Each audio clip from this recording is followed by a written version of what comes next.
So the day after I took my the day after my birthday, the day after I took my birthday, I went to Sacramento, and I saw Tom Segura. His show was sold out, but we still got to go in. There was like they just had a couple seats open, I guess. So I went. I went with my mom, which was awesome, and their podcast is Your Mom's House, and I got a picture with my biological mother, and then my Tom Segura mother, which if you watch, or if you listen or watch Your Mom's House podcast, you'll know what I'm talking about. They're the mommies, Tom Segura and Christina Pazinski. So they're the mommies. I'm a huge fan, and they're one of the inside jokes, or one of the things is, I'm poly and I'm bi. I'm not even gonna explain it. If you want to look it up, go look it up. But I was trying to get tickets, so I wrote I'm poly and I'm bi. Extra tickets ? And we just were able to get in, and I was glad I didn't have to flash the sign, because not a lot of people watch the podcast. So if you don't know what that is from, then it's not gonna make any sense. And it's basically just it's like trying to tell someone else's joke is not easy to do. Sometimes it's not easy to do. All right, what am I talking about here? Let's get focused. I got little notes here. Notes. I got notes. I've been working on this podcast, and I'm not going to lie, I had a little bit of what I called a podcast crisis of faith, because you can't help but be yourself on this stuff. Another thing they talk about in Your Mom's House is like that, people on reality TV, that's how they really are. Like, you can't really fake it, for the most part. Like, that's how the people actually really are. They are that awful or that whatever. People just show their true colors. And so watching this, I'm looking at me, and it's so honest, and it's like, oh, what if people don't like me, or what if this and that? And it's like kind of the whole meet your heroes thing, Like, do you want to meet your heroes? Well, I'm not saying I'm anyone's hero or anything like that, but just as far as like, behind the scenes of an artist's life, this is as intimate as it gets. I farted in one of the last episodes. I fucking am just being, it's just being as real as I can and talking about really, intimate things about my life. And so it's this kind of insecure thing, not insecure, but this weird new change when I was, no one had seen them there really, except for a couple people had seen the podcast, but just I was singing this song, and it was just sort of, I was at this bar playing this song, and I felt kind of weird. I felt so, naked or whatever.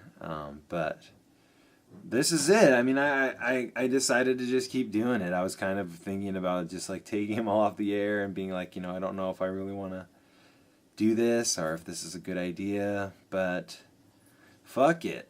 I'm going to keep doing it. I like it. I feel like it is, but so I've seen things I don't like about myself through this podcast, and so that can't be a bad thing, in college, I remember there was like this square thing, like fucking a 4-part graph. Shit, I'm really stoned, as you can probably tell, as I usually am when I'm recording this. But like this, but imagine that my hand's not there, like an X, and it's like there's the you that you know that no one else knows. There's the you that you know that everyone else knows too. There's the you that you know, I'm going to start over. There's the you that you know that everyone else knows. There's the you that you know that no one else knows. There's the you that you don't know that everybody else knows. And there's the you that you don't know and nobody else knows either. And like these 4 quadrants, make up your personality. But you're really looking, I'm really just seeing how I talk, how I interact with people. I know a lot of people get really insecure when they hear themselves sing. you know, at first when they start hearing their voice played back in them. It's like, it's so different. And it's the same thing. It's like, oh, it's so different than I thought. Like, oh, I thought I was so much more articulate than I am. I thought I was more, I mean, I'm so stoned a lot of the time. And it's just funny to sort of, you know, be like, wow, I stumble more than I think. I have like filler words, and I've talked about that a little bit, like say a lot, but I mean, I'd rather know this stuff and be able to change it than just be still ignorant about it. And it's fun to still do this, and I mean, it's just an expressive thing. And so I'm just working on this. Now I'm just off topic. No, stay on this topic. Yeah, so it's just this kind of, I had a crisis of podcast faith, and I'm here to say that my faith is strong, my brethren, my sisterin, my brethren and sisterin, my faith is my brotherin. My brotherin, my brethren, my brotherin, my brotherin, my brotherin, my breatherin, my brotherin, my branga dinga dinga dunga linga linga linga linga linga linga linga. Sisters of the church, your man is trying to get in your pants. And you know he is, no matter what he's saying. Whatever kind of hoop-de-loop, doop-de-doop Ferris wheel he's trying to take you on, at the top of that Ferris wheel, he's trying to finger blast you. And he's trying to get finger blasted in return. Okay, I went off the rails there. What was I talking about? This is what I'm... Do I do this when I'm talking to real people? You're real. I'm not saying that, but in a face-to-face conversation, not a podcast type thing. All right. But going to the crisis of podcast faith, just like, I'm like, oh, this is really me. I'm really putting myself out there. I'm talking about my insecurities with my weight, my food addiction. I mean, I think that's really real. I've been doing pretty good on that. I'm trying really, really hard. I'm thinking about it, just like quitting cigarettes.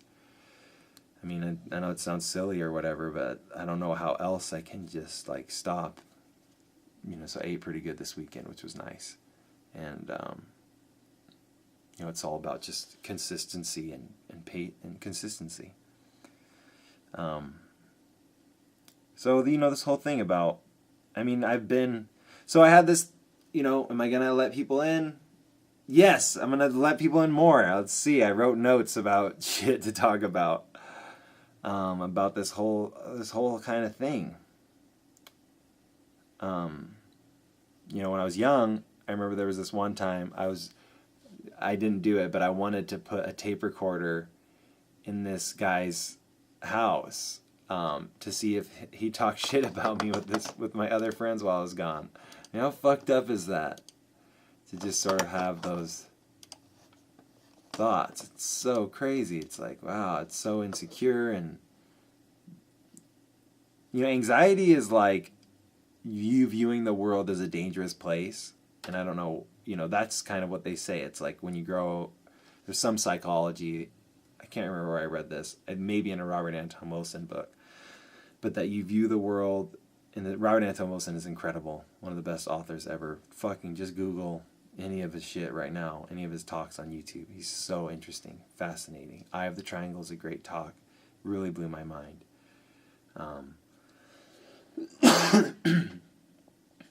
But he was saying that you either view the world as like a safe place, or you view the world as a scary place. And that like anxiety is where you grow up and you view the world as a scary place. And I think just because, I really think just happenstance, because my parents were going through a divorce when I was at like a developmental age of like 5 and 6 and 7, that I developed anxiety, just because there was so much very reasonable and very understandable anxiety.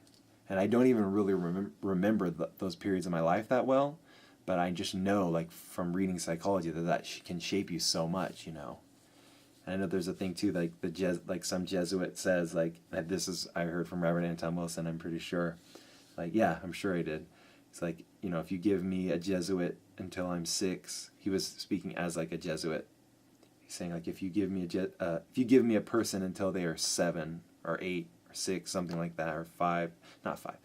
If you give me a person until they're 7, I'll give you a Jesuit for the rest of your life, meaning those are like hugely important. You know, you get baptized when you're 8 in the Mormon church. I mean, like, you know, get them while they're young, just like cigarette smoking, you know. But so anxiety, you know, I just kind of grew up with that, and I think it was just happenstance because that kind of stuff was going on, you know. And anxiety is just, I think, something that's in our family, and depression too. But maybe that's just a part of the human experience too, because it seems like, you know, who knows? I mean, sometimes I'm wondering if it's everywhere. Does that mean that it's not, you know, what is normal? I don't know. I obviously I do not know what normal is. So this is a longer intro because I'm going to put this at the front because I'm going to kind of cut it fast, and then I'm going to have the interviews. I have Greg. Sorry, Greg. I'm just so stoned right now, dude. Greg Henry, who's an awesome artist. He made this. He didn't make it for me, but he gave me this Daredevil. It's really cool. I love it. He had a Batman of Zur-En-Ah right over here. This is Win from Grant Morrison's Batman. We're definitely going to be talking about Grant Morrison and kind of the huge effect that he's had on both of us. He's a comic book author, and my favorite author of any medium ever. I mean, maybe not musical, you know, musically if you think of it that authorship, but just as far as writing goes, books, plays, all that kind of stuff, Grant Morrison's my favorite. And Batman of Zur-En-Ah is kind of a character he kind of resurrected from the past and kind of made its own origin about. And it's sort of when it happens in Batman R.I.P., one of his comic books, and Batman kind of has a breakdown moment about what happens when you break Batman down, Bruce Wayne down, I should say. When you break Bruce Wayne down, the Batman of Zur-En-Ah kicks in. He's kind of like a reboot program, and he becomes pure Batman, and his Bruce Wayne self is gone, and he havocs shit and fucks shit up. He is the Batman of Zur-En-Ah. I love comic books. You know, definitely as I've gotten older, I'm embracing like shit stuff that I loved when I was a kid more and more. Just because I don't know. It's like I'm just, you know, I love the stuff. I mean, there's a purity to what you love when you were a kid. If you love something when you're a kid, chances are you love it when you're an adult, you know. So I've kind of gotten a little bit more into sports, not too much, but I liked sports when I was a kid. There has to be at least something a little bit there, but you know. So what was I talking? Oh, Greg Henry's going to be on the show. Sculptor, artist, really cool guy. We're going to talk about cool stuff. And then after him, Alex Korostinsky, my bass player, and also, you know, the guy that helped me make Beautiful Strangers. So I'm going to keep talking, but this is in about a little bit they're going to be on the show. But I had stuff I wanted to say. And I had that tape recorder, you know, and I think that, you know, it just shows like a deep insecurity about like what people think about me back then. You know, I've definitely improved on this. There was this guy named Russell. I can't remember his last name, but he was like this punk dude who had like spiked hair, you know. It took him fucking forever to do his hair and stuff. And he was just a huge, you know, like early Green Day, NoFX,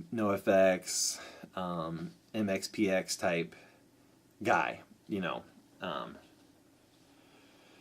He loved all that kind of punk music, you know. And he was a cool guy, and he did not like me. And he was not shy about telling me that he didn't like me. I don't know if I found it out or if he just said that. And I remember we were on the curb once sitting down. We were curbside sitting. I was like, but why don't you like me? He's like, I just don't like you. I was like, but why? And like at that point in my life, I remember thinking like, I want everyone to like me. And maybe that's like, I think a natural thing maybe, or whatever, you know, when you're young. But I just remember thinking like, I want everybody to like me. And I don't have that. I don't want Donald Trump to like me, you know? Like, I don't want to be, you know, I'd love, if I could in any way I would love to be less of an asshole, and if I can make anyone else less of an asshole, that's cool. And you know what I'm saying? Like, I'm not saying I want to close off all relations to people that have different opinions than me and different lifestyles or whatever. But I'm just saying I don't need everybody to like me, and I don't want everyone to like me. And I just don't have that attitude anymore. But I had that, and it was just cool that Russell, was honest, and that he just like said that and like made me deal with the fact that this guy didn't like me, and and I don't know, whatever. We hung out sometimes, so obviously he liked me at least a little bit, to sort of hang out. And I remember too in junior high, this one time we were all hanging out, or I was just outside of the junior high, and I really didn't like junior high. I'll probably talk about that because I think it's pretty formative in some ways, and just an interesting time for people. It was just junior high was like when I really felt like just like not even situational depression, just like depression. When you just like have a depression. And so,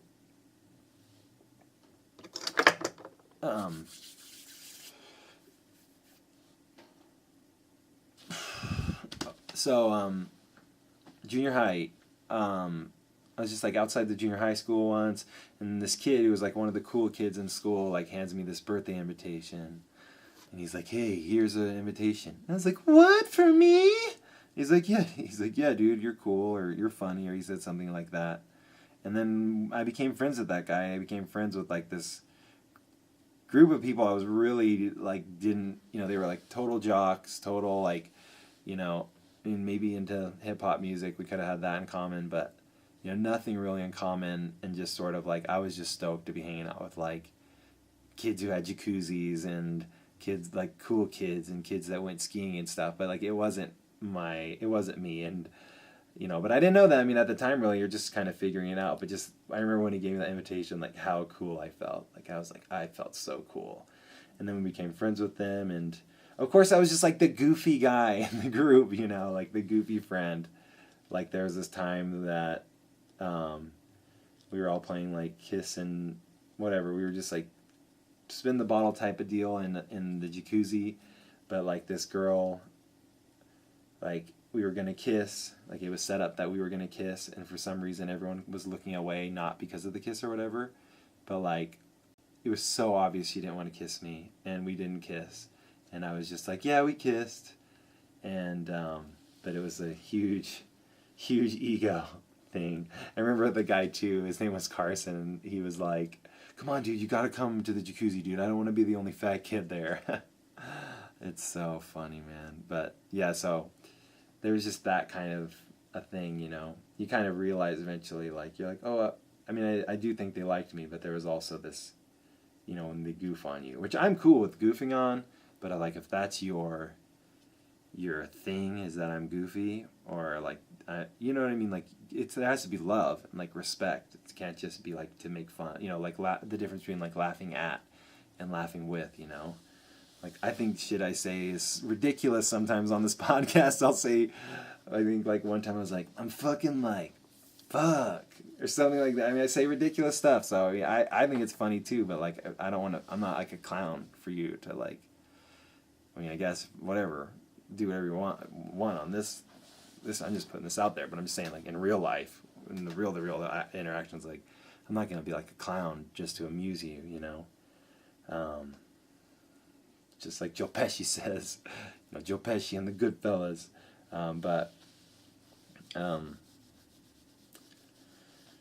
I kind of realized that there was that aspect of that friendship, and so we stopped being friends, and in junior high too, just towards the end, it actually was this thing where like, I can't remember what happened, but like, I didn't go to school for like a couple weeks because I thought I was going to get beat up. I got in a big fight with all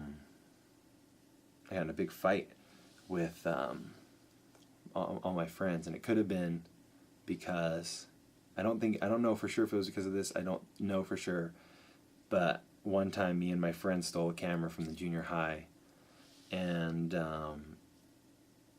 not cool, but we stole a camera, and eventually the policeman dude in our school, the policeman of our junior high, like, got me to crack. I snitched. I am not proud of it.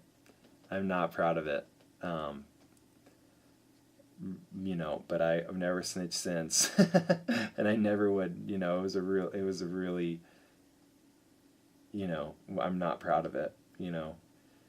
If it was something like, you know, if there's a kid in trouble, or, you know, there's actual like danger or whatever, that kind of stuff, you know, like someone's going to get hurt, that's kind of, you know, there's situations where I would, but it was sort of a thing where it's like I wouldn't do that, you know. But I wouldn't steal a fucking camera now either, so it's like a situation I really wouldn't be in, or cops asking me what I stole, you know.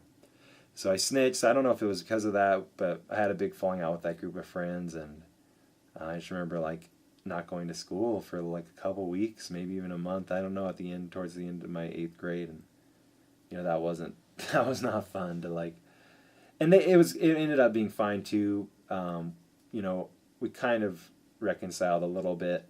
You know, he like extended his hand, and I just sort of was like, you know, we just called it off. But we kind of, you know, it wasn't that summer. We kind of ended it on a good note. But we went to different high schools, and so high school began and all that. But one funny story I wanted to say about this group of friends, like the cool group of friends that I was hanging out with. We were all in the gym once at junior high, and we were all laying down. And this girl named Nicole, who one time I said to her, Nicole, it's okay, you can just shave your mustache off. And she got so mad. Of course, I can't believe I said that to her. She just was more hairy than most girls, but I just can't believe I said that to her, and I was just being a dick. And I mean, I thought she was really pretty, so it just goes to show you. You know, I thought she was very, very pretty. She's still probably very pretty. I'll have to talk about this girl, Brittany, I had a huge crush on in junior high. And at the end of junior high, she's like, why didn't you ask me out? We'd probably still be dating if you did.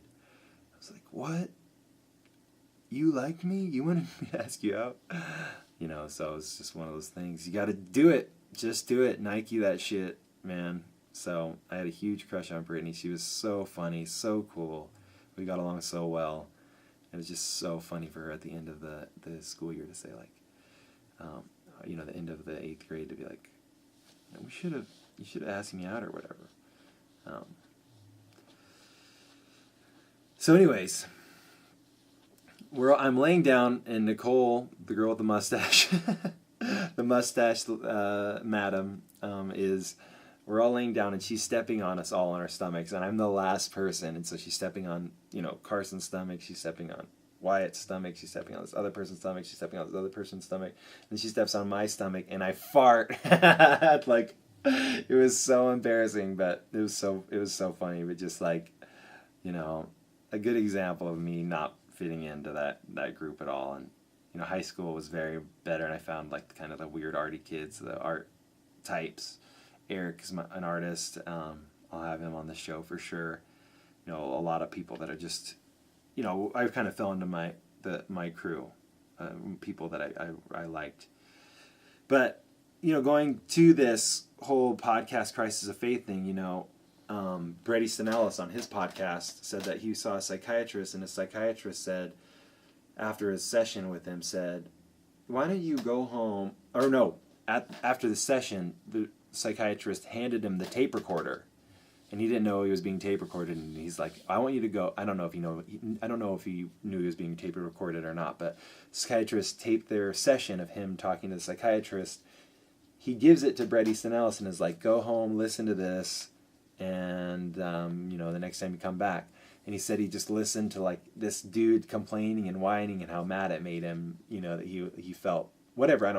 I can't, just paraphrasing, like he felt petty for his complaints and for the way he was talking or whatever. And he realized maybe the problems weren't as bad as they were. He was just being whiny. Whatever it is, that's how kind of in a way the beginning of some of this podcast has been.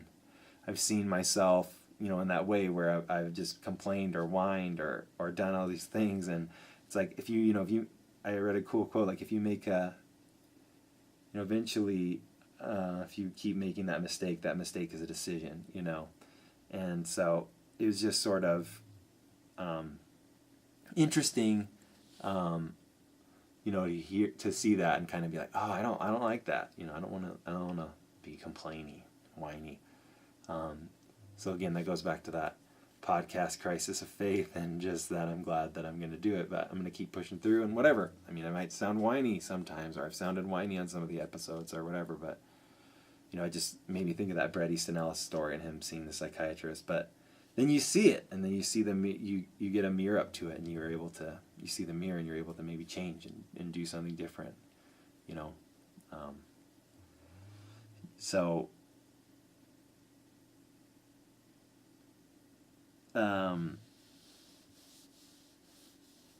like in junior high too, I remember one time I sent this girl a picture over like some chat. We were on a chat room chatting, and she's like, oh my gosh, and like left the chat immediately.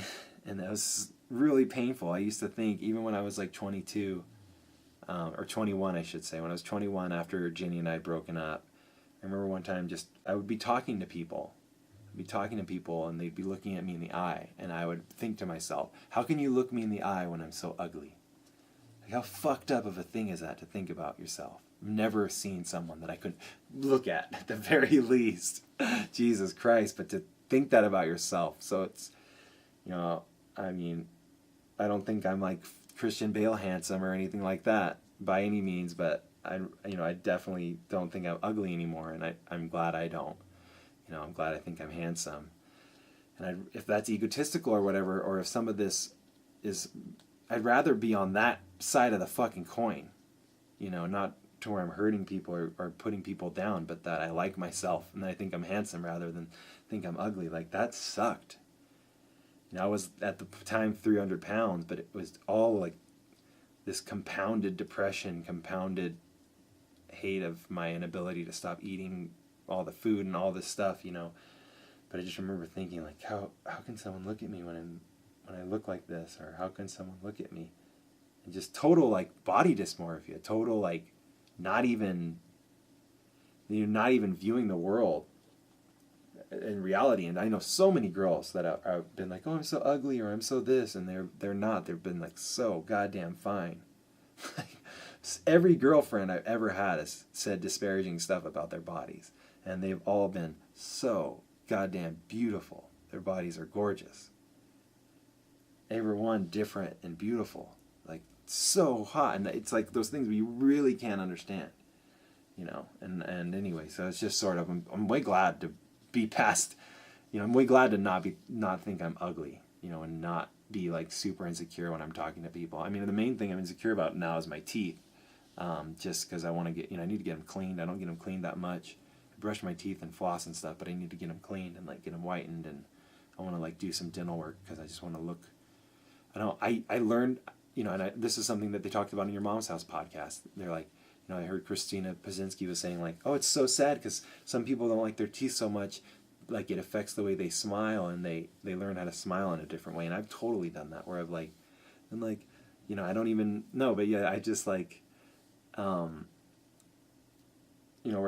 I've tried to like hide my teeth or hide myself, and that's not cool. I want to just love my smile, and I do love my smile, but like I just want to, I'm just saying, like, I don't have that insecurity more, except for with my teeth sometimes, where I'm just like, oh, I have such yellow teeth. Americans are like obsessed with teeth, and teeth are so important. So, but can be fixed, can be worked on. So I've talked about everything I wanted to talk about. It's exactly pretty much the perfect amount of time. But I want to talk about Cody. You're going to see I have a Band-Aid in the interview with Alex, which I recorded before this, but I'm going to put it at the end of this episode. But I have a Band-Aid. I'm going to put it at the end of this episode.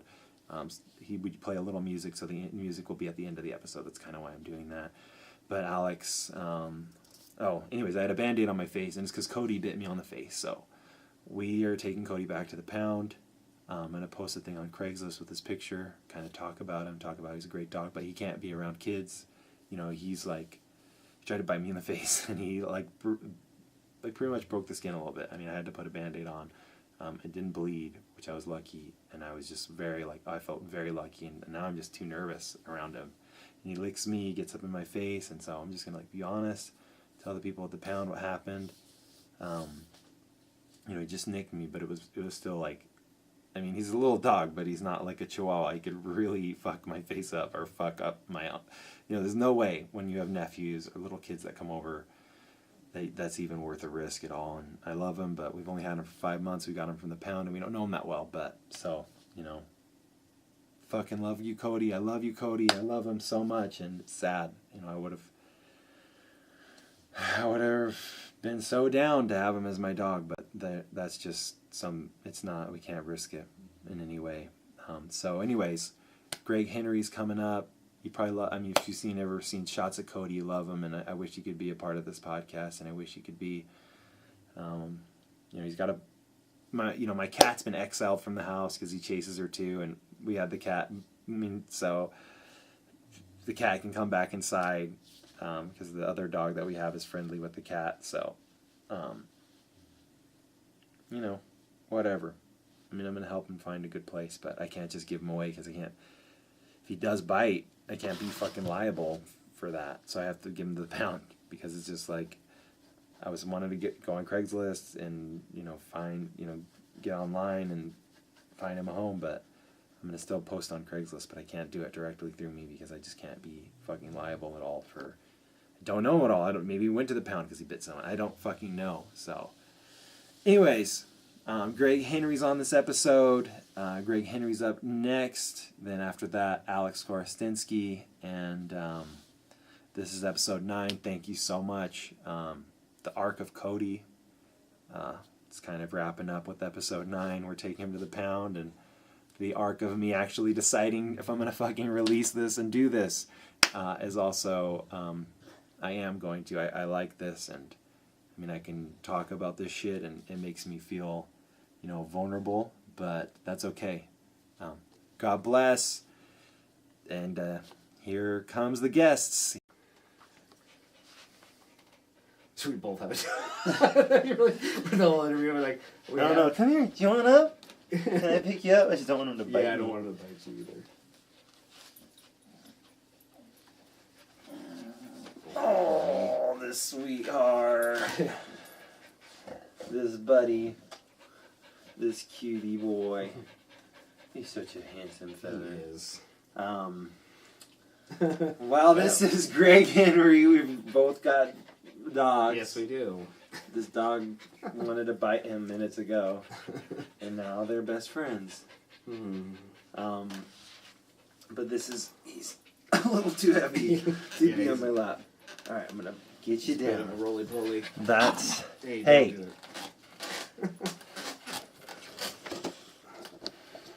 Little fuck. That white little dog's mean to Cody. It's not cool. All right, I gotta make sure you're in the shot. The shot. Should I move my chair? No, you're perfect. Okay. Right. Make sure the mic's on. It's on. Check.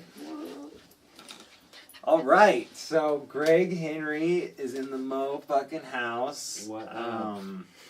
Sculptor, artist, Weirdo. all around awesome dude. Thanks. And I wanted to have you on the podcast. I appreciate it. And I always talk about how we met. Mm-hmm. Like whenever I have someone on, at least if I've met them before. So far, All right, that's cool. And how we met was, you were a manager at the movie theater, Mm-hmm. and I was working as the regular dudes, the regular popcorn. Usher B, yo. Usher B's, that's right. I cleaned up theaters and all that Yeah. fun stuff. And I don't know why. I can't remember. You were talking, I think, about some kind of alien. I think you were talking about the lizard people, Probably, alien yeah. people, the alien lizard. That's how I break the ice. Yeah. I gotta talk about lizard people, fill people out, see if they're in the know, woke as fuck, as they say. Well, yeah. But that was an interesting period in my life. I'm not so much a lizard guy now, but I do fancy thinking about it a little bit. Oh yeah, I think it's a great. I'm not metaphor. surprised I brought that up. I feel kind of ashamed now. But No, you were talking to someone else, and you weren't even necessarily arguing for it. You were just talking about it, and you were talking about it with someone else. Oh, okay. And I But I think the lizard thing's a great metaphor because it is. Oh yeah, that's where and it works today out. the lizard people have elected. We just found out that basically Hillary Clinton's getting shooed into the Oh yeah. Democratic. She's getting ushered into the presidency. She just got the. They just said she'll basic. This is June whatever June 8th. Yeah. So it's kind of like confirmed that they're not going to go with Bernie. So I mean that's upsetting kind of news to wake up to. So speaking of the metaphor, like she's the lizard person that talks to Wall Street and makes a lot of money and then won't release what she said and. Obviously, you don't bite the hand that feeds you. She's dubious. Yeah. You know, she's. I mean, not to speak against women or anything because I don't want to be perceived as that, but you know, anyone else but her. But you know, Trump too. Oh God. Yeah. So we have awesome, really. You know, it's actually the first time in I think maybe American history where the leading person in each party is disliked by the majority of the people in the party. Oh yeah, this is so what is like, I don't even understand. Like, that doesn't compute. Like when you think about what a democracy is, and then what the fuck is a super? Like that's what I wanted to write a tweet where it's like, what the fuck is a super delegate? Abraham Lincoln. Yeah. You know, it's like, what the fuck is it? In how is like, you know, we have representative democracy, but it shouldn't be the representatives hire other representatives to give them representation. It should be like we get representation, not you choose. You know, I know that like there's other things that people have to do, but the superdelegate thing is fucked up. It's more fucked up than the electoral college. Yeah. And the electoral college is pretty fucked up. Yes. Like the idea that someone that's the popular vote winner isn't the president is insane. It should just be pure votes. It's undemocratic technically. Yeah. So what are you gonna do? Lizard people, man. Lizard fucking people. They're out there. Keep to their own. They don't want non-lizard folk. Oh shit! Now there's gonna be a guy out there. I put a YouTube comment. He's like, "That guy's a fucking lizard." Because I just did the tongue thing, and then hopefully they edit a video. Dude, I don't have YouTube comments. Oh, at least right now. Okay, well, if there was, that guy would be that's all I'm saying. Maybe he can go somewhere else. So I'm like, if you know, he can go somewhere else and write about that. I just hope it'd be okay. So if I was ever to be a celebrity, I just hope at least one person out there would make YouTube videos about me, thinking I was like in the Illuminati or something, a lizard person, both maybe, just for fun. I mean, that'd be a bucket list right there, to have someone like expose you. But if someone asked you to be in the Illuminati, like, how could you say no? Yeah, that'd be hard because you want to know what they're doing, you know. Yeah, I mean, so maybe you. I've seen Eyes Wide Shut. I mean, those are some cool ass sex parties. Yes. Like, hey, do you want to be in the Illuminati? Yes, of course I want to be in the Illuminati. Can you fuck? Oh yeah, and that's how you get in. You gotta. Can you fuck on pool tables? Yeah. Great movie, by the way. So good. One of the best. See it, people. No spoilers, but we just spoiled the end pretty much. There's a lot of fucking. That's the end of the movie. Spoiler alert. Yeah, the whole thing's about fucking in the end. Did you see Popstar? Not yet, but I do want to see it. It's incredible. Oh, and I think I have your copy of Hot Rod here, which I've had for about 5 years. No problem. So, great movie. I'm so sorry. I've had your books and Hot Rod for years. But this is the thing that's cool right now, especially movies. That doesn't matter because streaming now, like everything's on there. Oh, so you've been able to watch Hot Rod? I could if I wanted. Like I see it on Netflix and stuff. Like it's not a big deal. Like now we're at a really cool pivot as far as the media is concerned, where you can just watch any content anytime. You don't have to be on their schedule. Programming. Now to the program. Yeah. Yeah. But yeah, no worries. Ew, remember when they put trailers in DVDs that you couldn't skip? Right. Ew. Yeah, exactly. Gross. I mean, I don't mind putting the trailers in, but if you can't skip them, it's like, come on. It is mean. And now they do that too with like Hulu, where you can't skip the commercials. They're fucking assholes. You can pay though. You pay, but you still have to watch commercials. No way. Yes. Yeah, I have it.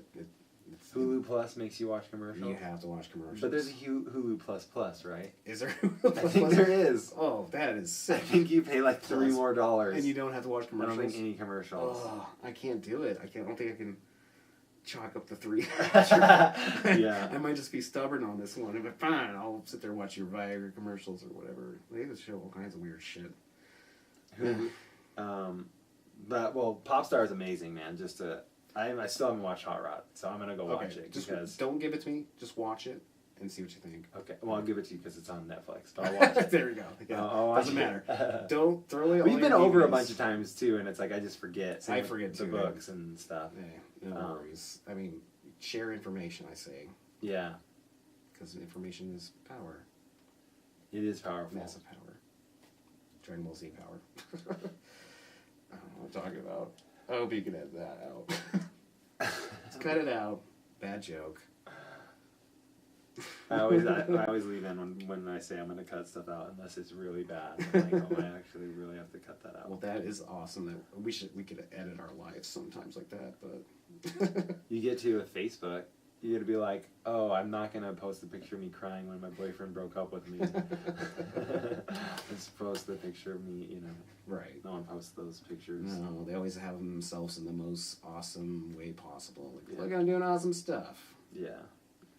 It tells a narrative that seems to be no problems in between. You know, we all have problems. We all get fucked over, and yeah, it's all right. Social media is weird though. It's getting weirder, especially with. I don't know if you noticed this, but lately, if I'm like talking about something, so for instance, I just talked about Dolph Lundgren at one point. I was just like, he's a great guy. Yeah, no. Smart man. He was a scientist, people. He was a scientist. He's not only kick-ass, he's also smart. He's wow. I never knew he was a scientist. I don't remember what field, but I felt like it might have been physics. I just know he's cinema gold, basically. Yes. If he's hooked up with a good director and a good enough director, he's in one of those action movies. He can pull it off. It's fun. He's great. Also, I was talking about Dolph Lundgren, I think to Hillary, and I don't even remember what I was talking about. I just brought him up. It might have been just mentioned the very next day on my Facebook feed. I got all these like ads for Kindergarten Cop 2 with Dolph Lundgren. And is that real? Yeah, no, it's real. I even took a picture of it, like, because I was like, and now it's like on Netflix and stuff. So like so basically my phone or Facebook or all of it, it's been recording keywords. And then like give me ads, and that's not the first time that's happened. I've other stuff I talked about, where I like went to a comic book store, and then like 2 hours later I got an email about comic books. You didn't post anything about the comic book? No. You just went to the comic book store? I just went to it, and it wasn't even like a well-known comic book. It was like a half. It's in Sparks. It's like a half comic book, half like thrift store / skateboard store. It's really bizarre. I actually advise anyone go there. I remember the name of it. I don't remember the name of it. I just got it by chance. It's like right next to like a Round Table Pizza near Reno High, I think. It's like in that shopping center.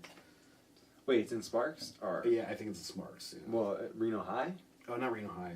Sparks High? Sparks High. Okay. That doesn't make sense. No. Sparks and then Reno High there. It's all good.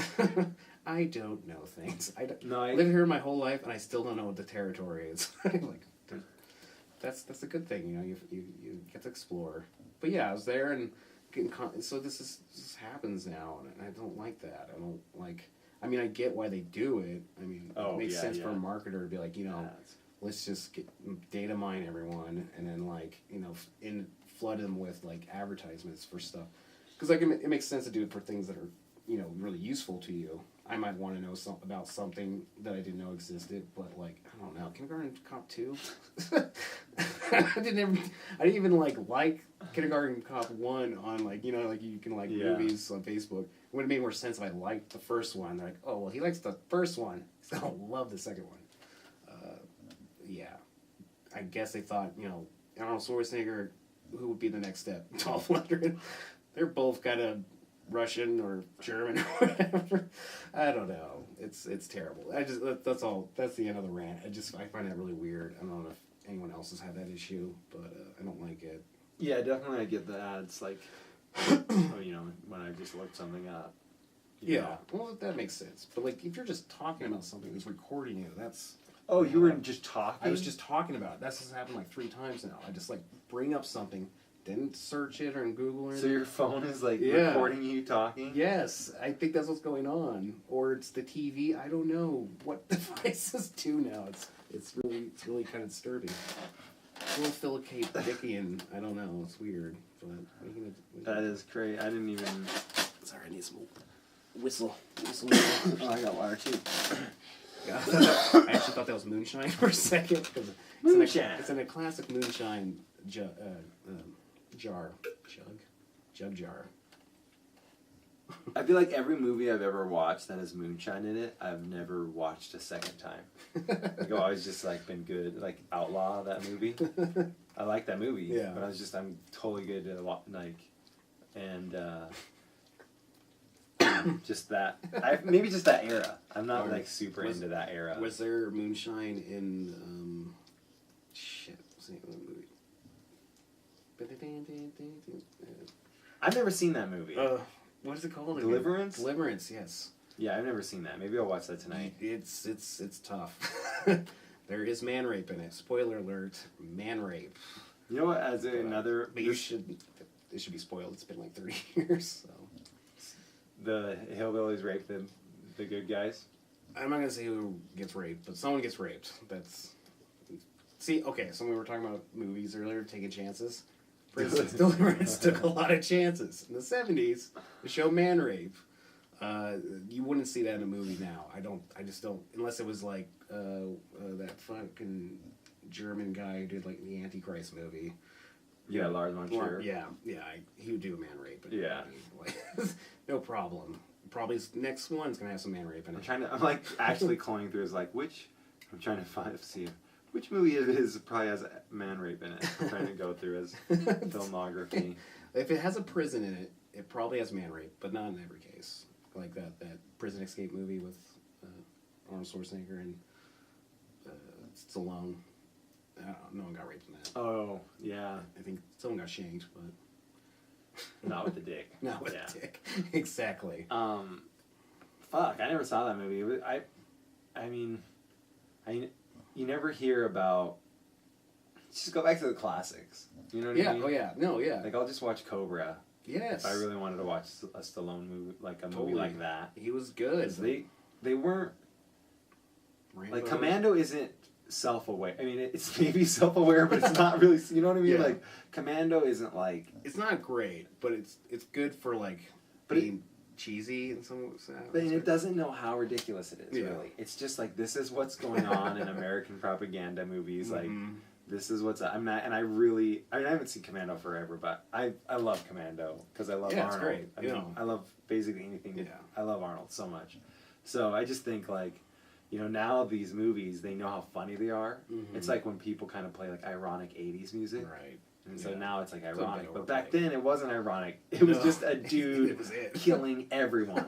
And no one thought about it. It was just like, of course Arnold can kill everyone. Exactly. On Earth. To get his daughter back. She's my daughter. It's a good impersonation. Thanks, dude. I try to bring it out as much as I can. It's not bad. I've heard worse. It's good. I can't do better. Arnold's. Some people are so good at doing it, at Arnold, and it's really impressive. Yeah, but you're right. But that's kind of like the thing now. It's like a lot of movies are just recycling ideas in literally movies, and the narrative is like the same a lot of times. But like in the 70s or before the 70s, from what I understand, and I'm not a big film buff, so don't quote me on a lot of stuff. I will probably get some things wrong, but from what I understand, that they were having the industry was almost tanked and dead, like towards I think it was like the early 60s, mid 60s. It wasn't doing good financially. There was a lot of floppage. A lot of people were just pulling out, and it just was looking like it was going to go nowhere. And what time period? I think it was like in the mid 60s. Like maybe it was like the early 60s, but I know. I'm trying to remember the name of the producer, and I wish I would have prepared for this, but I didn't. I can't remember. It doesn't matter, dude. But he basically, I think he started Paramount, or was a big producer in Paramount at the time. And he made a lot of big risky films, and produced a lot of great movies that it raised the bar then, and there's just like the gritty stuff and all those other things that you just don't see that anymore. That's all. It just sucks. It's because they're not willing to take risks. They're not willing to throw, which I can understand, because you're throwing like $100 million or $80 million or whatever at something, and it sucks, and you can't get a return on it. Then that's a bad investment. But you sometimes gotta take risks because some of that stuff needs to be seen. We need to see new stuff that hasn't been done so much, at least. I don't know. Yeah, I can't think of what the movie is. I'll put it up on the screen. There was a movie that at the end of the 70s, like, really tanked, and that was the beginning of sort of where, like, kind of what happened in the 80s and stuff. Yeah, in the 80s too, like late 70s, early 80s. I was probably getting the time periods right, but... Well, I don't know. Like Godfather. I'm not sure. Do you know who... That was like 75. 75. It was like mid-70s. Okay. So like that, like maybe like Apocalypse Now. So this movie came after all this. Okay. And this was the movie that tanked all of those. Well, it was like the biggest... I can't think what it is. But it was the one that like... apparently the studio execs were like, all right, we can't have this like auteur, people just making crazy movies anymore. And that's like why it was, I've just heard Richard Linklater talk about like how hard it was for a lot of filmmakers to make movies in the 80s. And that was why, and people don't really know, but like that's why, people of course do know. But if you're like super young, like Pulp Fiction and those movies coming out was awesome. Because it was all of a sudden, it was like back to 70s style, where the characters had dimensions to them and weren't just, you can watch a movie of all bad people and still love it.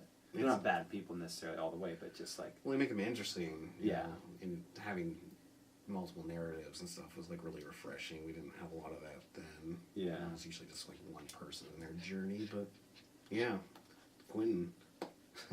Yeah, see his last movie, unfortunately, yet. Oh, you haven't seen it? No. Yeah. I'll get around to it. I was waiting for it to show up on like Netflix because I'm broke.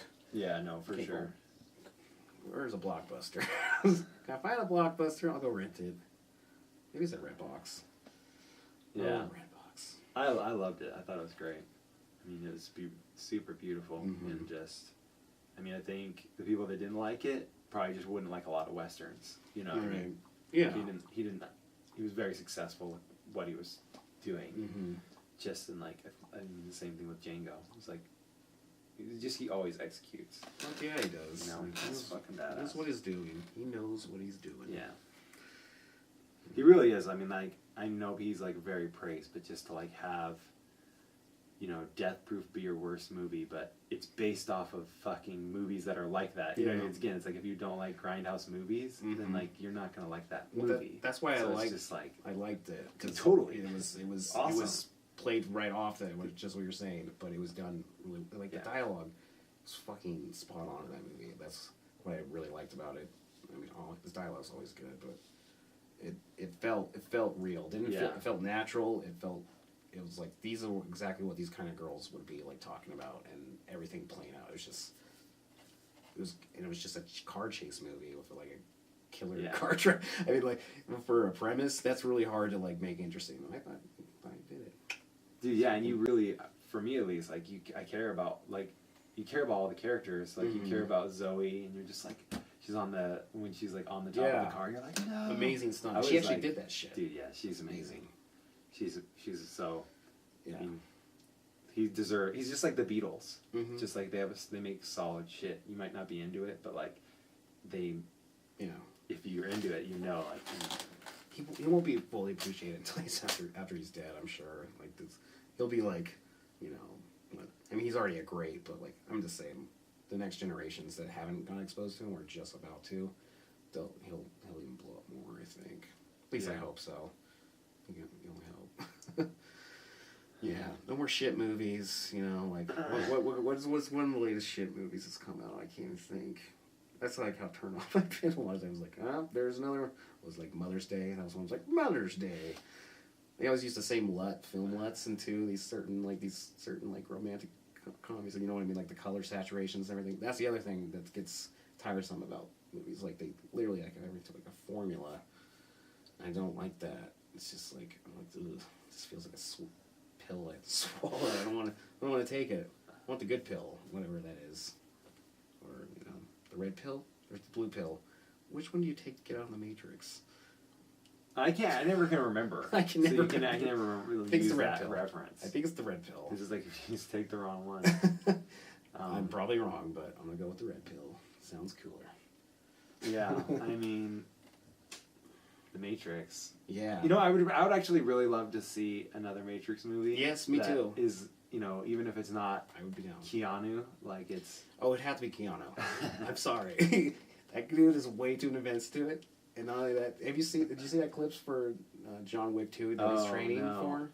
Oh, you should watch that. Like, it's him at a training range, and he's going through a tactical setting, and he's like doing everything. He's like doing with the guns and like hitting the targets. I mean, he's non-ironic huge Keanu fan.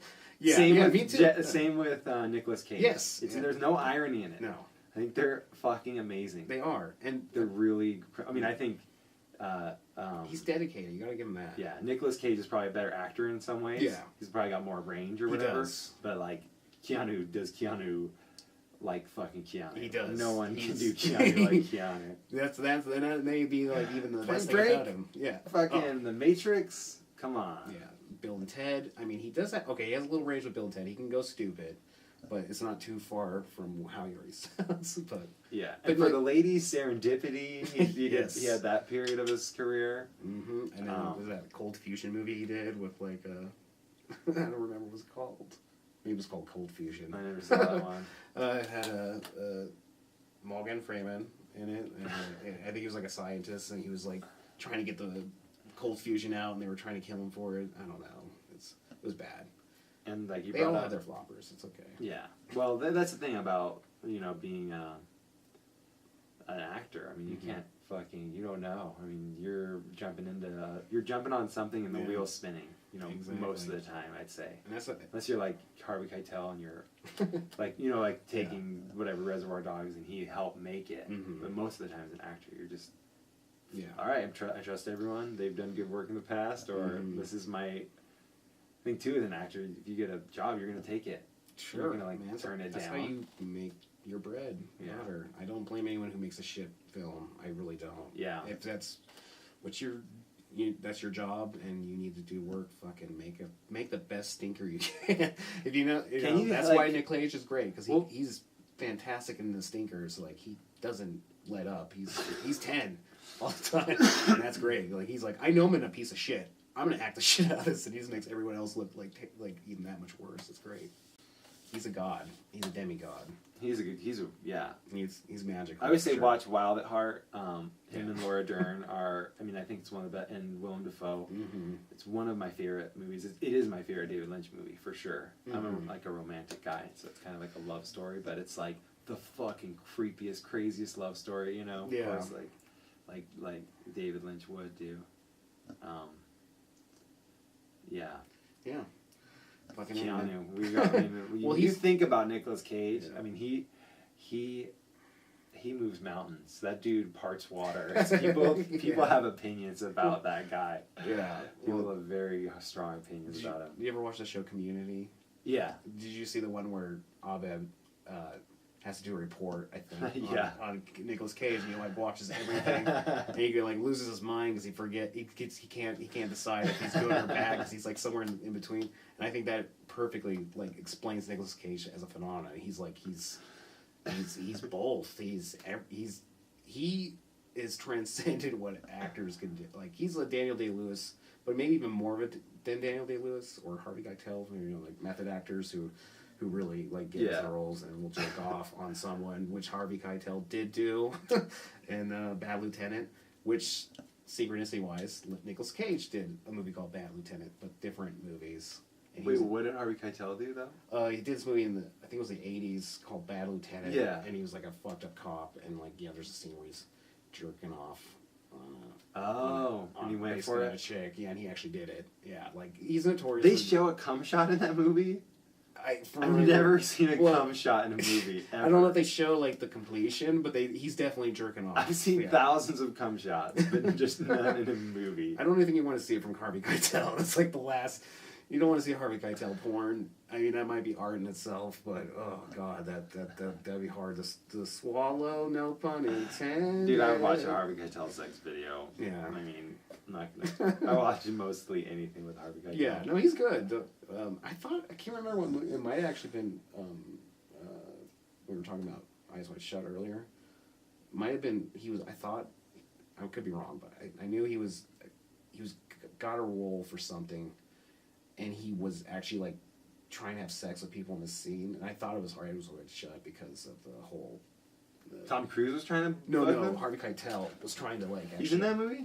Well, no, I think he was originally supposed to be. Oh, so who's the guy who's his friend, who's the doctor, who's actually like a producer in real life? Oh, dude, I don't even know. Or a director, I can't remember his name. I have no idea. I haven't seen that movie in 10+.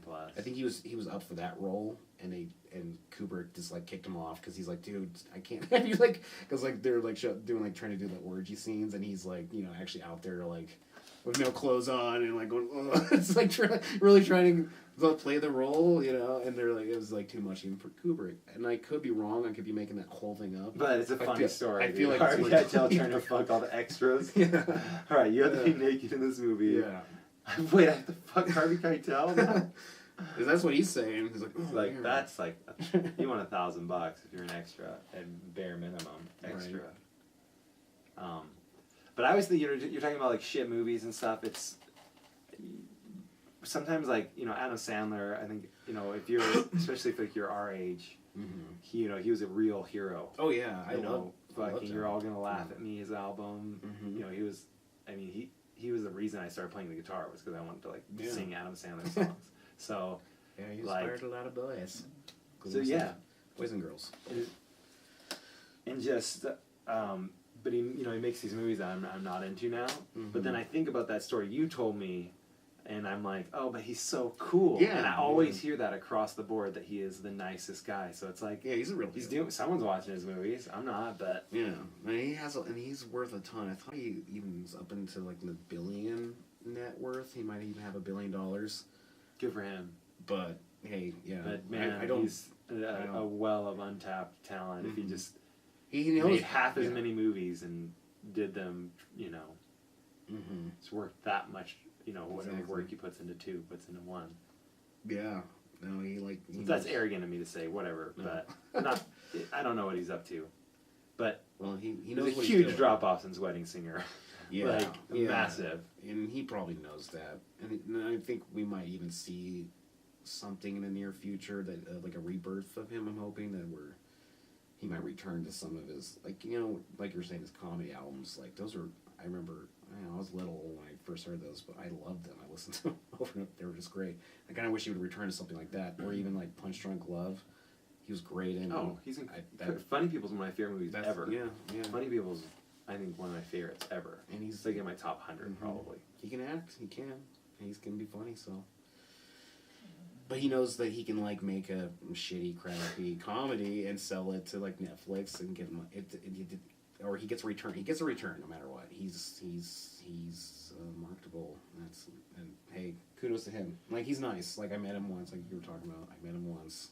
It was like for 5 minutes, but he was super fucking cool. But you were a projectionist. Yeah. And I like the story. I think it's cool. Oh, okay. So the short end of the story. I was working in a theater as a projectionist, and in Vegas, and they would do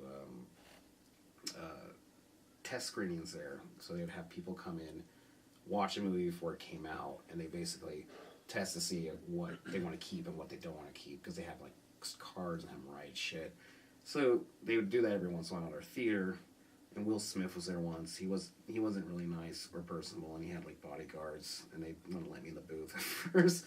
Anyways, that's all beside the point. But Will Smith watched the movie and buy you in the booth. Well, he was like hanging out in the because they had it was like a 2-tier theater. So they had like one's like upstairs area, like it had an escalator. You went up to it, and he was upstairs with his guards and stuff, and it was just like. They were, I don't know. He didn't have like really like friendly energy,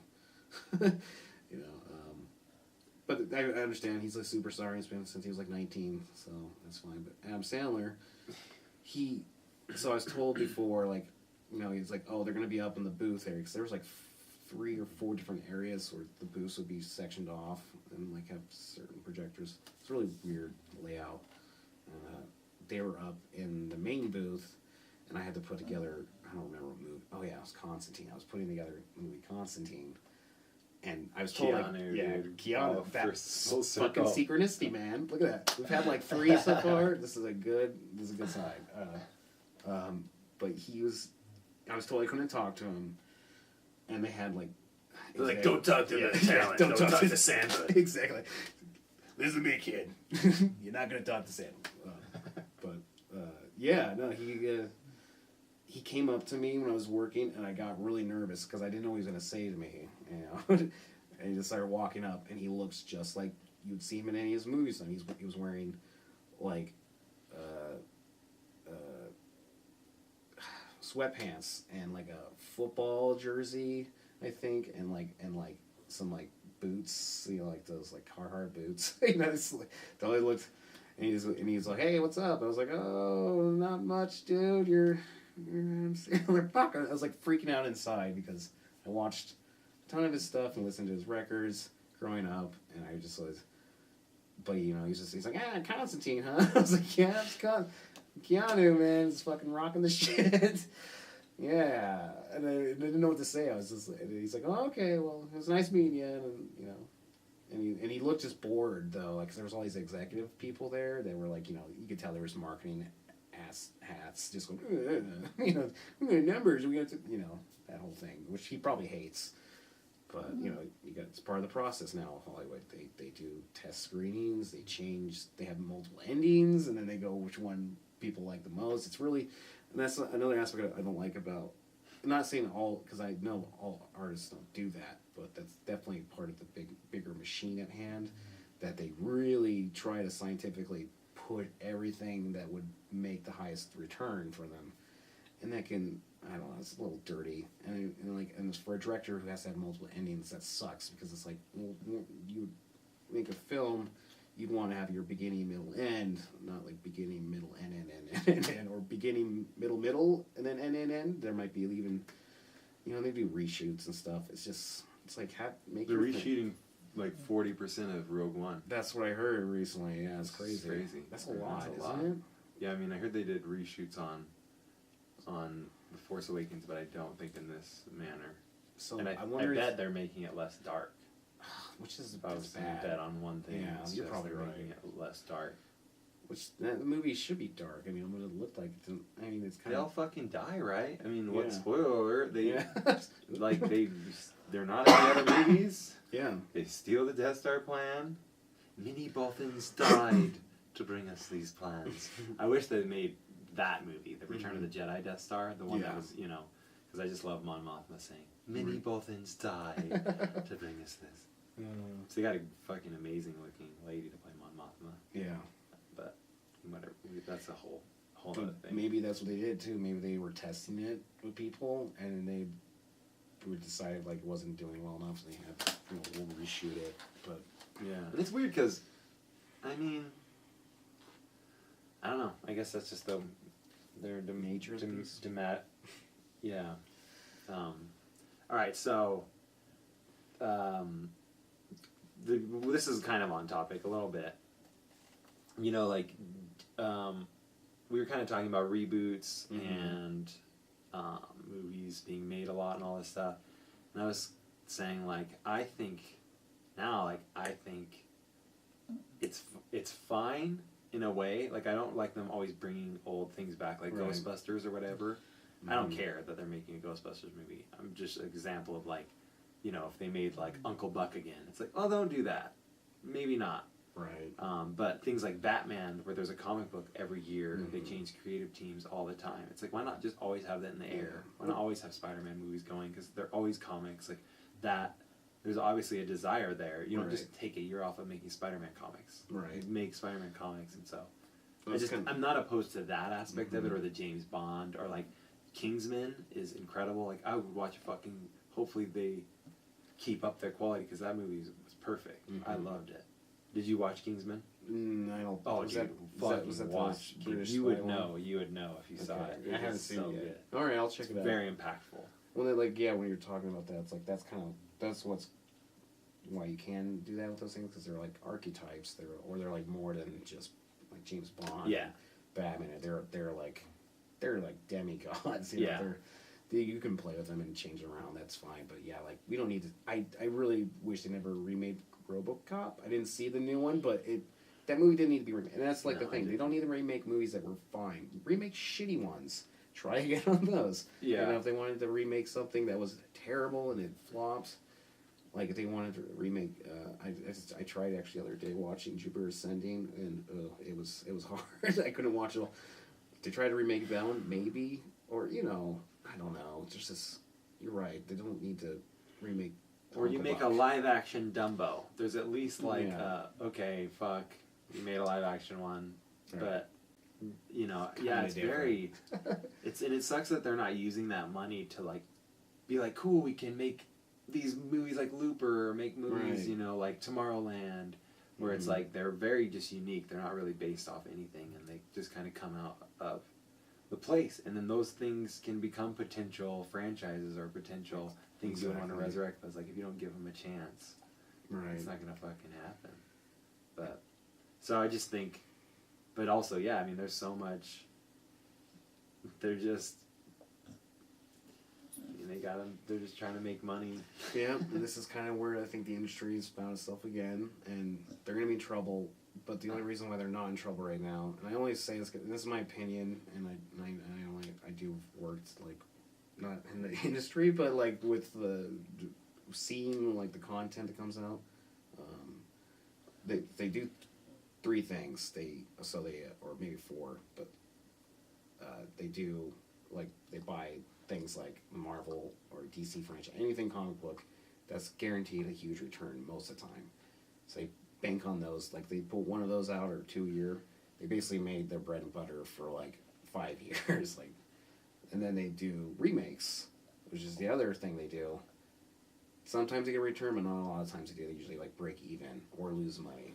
And then the third thing is they do like a risky one. They do one that's, but they usually don't make them big budget or anything. They like independent films. Things we don't see it all. Same story, or they're just different. Like Lobster, it just came. I haven't seen it yet, but I want to. Like a movie like Lobster, that's like kind of falls in that category. And that might be a lot of. I don't know what that is. I've heard of it. Oh, you should watch the trailer. It looks really weird. It's supposed to be like a dark comedy. It's got Colin Farrell in it. And basically, from what I got the gist was, it's about like a retreat or something where you go. And if you can't, so like all these people are there trying to find love. They're trying to find a mate. And Colin Farrell's the King's Speech guy, right? Not Colin Farrell. Colin or Farrell. Shit, he was in True Detective season 2. What's his name? Not Colin Farrell. Yeah, right. That's Colin Farrell. Not Colin Firth. Are you thinking Firth? Yeah. Okay, the British guy. He's like, hello, I'm Colin Firth. Yeah, I was thinking of Colin Firth. Okay, I do that all the time too. Colin Farrell is the guy from In Bruges. Yeah. I'm so fucking. There's a reason why I'm not being able to process. All right. Yeah, no, but. The New World is a great movie. Yeah. I love The New World. He's good, man. I just got a little confused on the names, because I have Kingsman on my mind.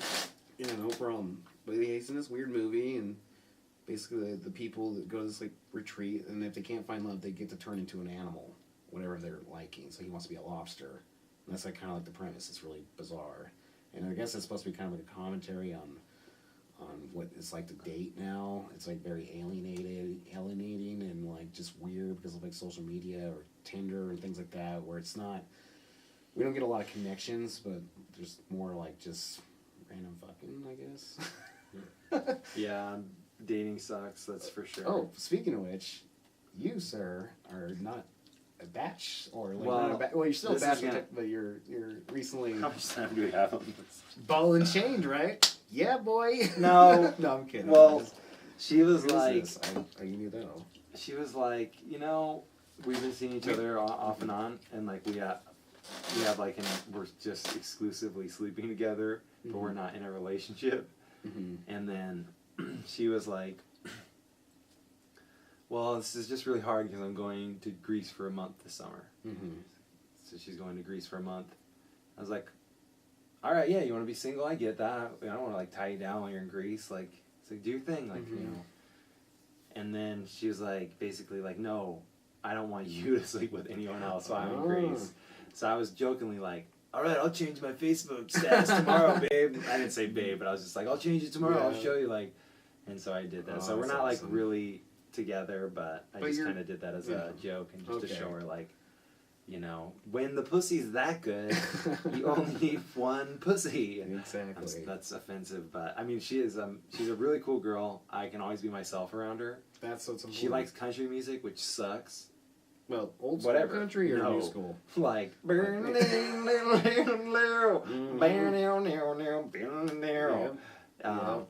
exactly. Pop country. It's the worst shit. Anyway, that's fine though. You whatever, can, like, you can't. You can like when you're 20, you can be like, ugh.